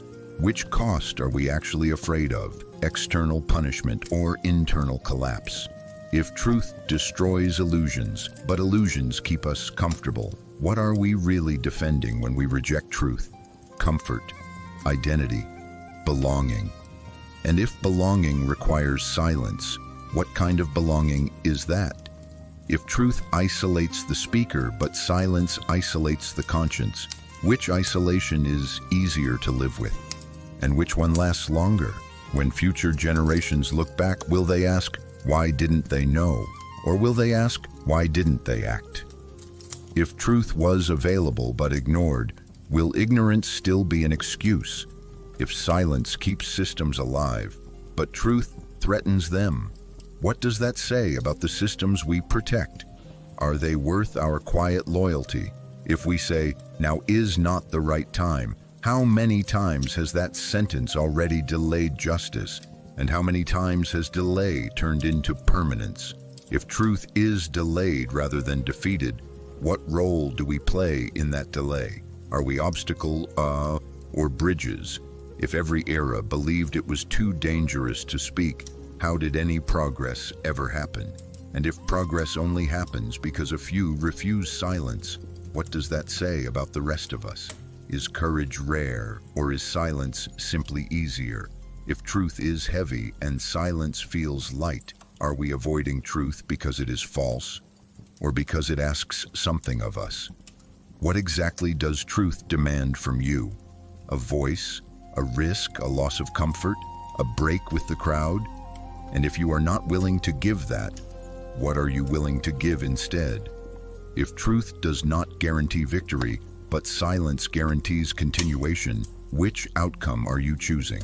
Not in words, not in opinions, but in action, because history does not record intentions. It records effects. So here is the final question, the one history asks every generation, including ours. If truth has always been punished, and silence has never been harmless, what will you choose when knowing is no longer optional? And when this moment becomes history, what will your silence say about you? If you've stayed until this moment, it means something inside you didn't want to look away. And that matters, because this journey was never about history alone. It was about you, about us, about the quiet choices we make every day between comfort and conscience. Truth has never asked to be loved. It has only asked to be faced. And facing truth is never easy, because it does not come as reassurance. It comes as responsibility. History shows us that speaking truth has always carried a price, but it also shows us something equally important. Silence has a price too. Sometimes that price is paid slowly, quietly, in pieces, and often we don't notice what we've lost until we can no longer recognize ourselves. This video does not ask you to be fearless. It does not ask you to be a hero. It asks you something far more difficult: to stay awake, to stay honest, to keep questioning. Because truth does not survive through grand speeches alone. It survives through attention, through memory, through people who refuse to let uncomfortable questions disappear. If this video made you pause, if it unsettled you, if it made you reflect, then the truth did its job. And now the rest depends on what we do next. If you believe history is more than dates and battles, if you believe philosophy is not abstract but lived, if you believe truth is worth protecting, even when it's uncomfortable, then consider staying with this channel. Subscribe, not just to support the work, but to stay part of a space where questions are allowed, where history is examined honestly, and where silence is never mistaken for wisdom. Like this video if it helped you think. Share it if you know someone who needs to hear these questions, because ideas only survive when they move. And finally, carry one thought with you. Truth does not ask you to change the world overnight. It asks you to notice when silence becomes a habit, and to question it. Thank you for watching. Thank you for listening. And most importantly, thank you for thinking. Stay curious, stay awake, and I'll see you in the next story.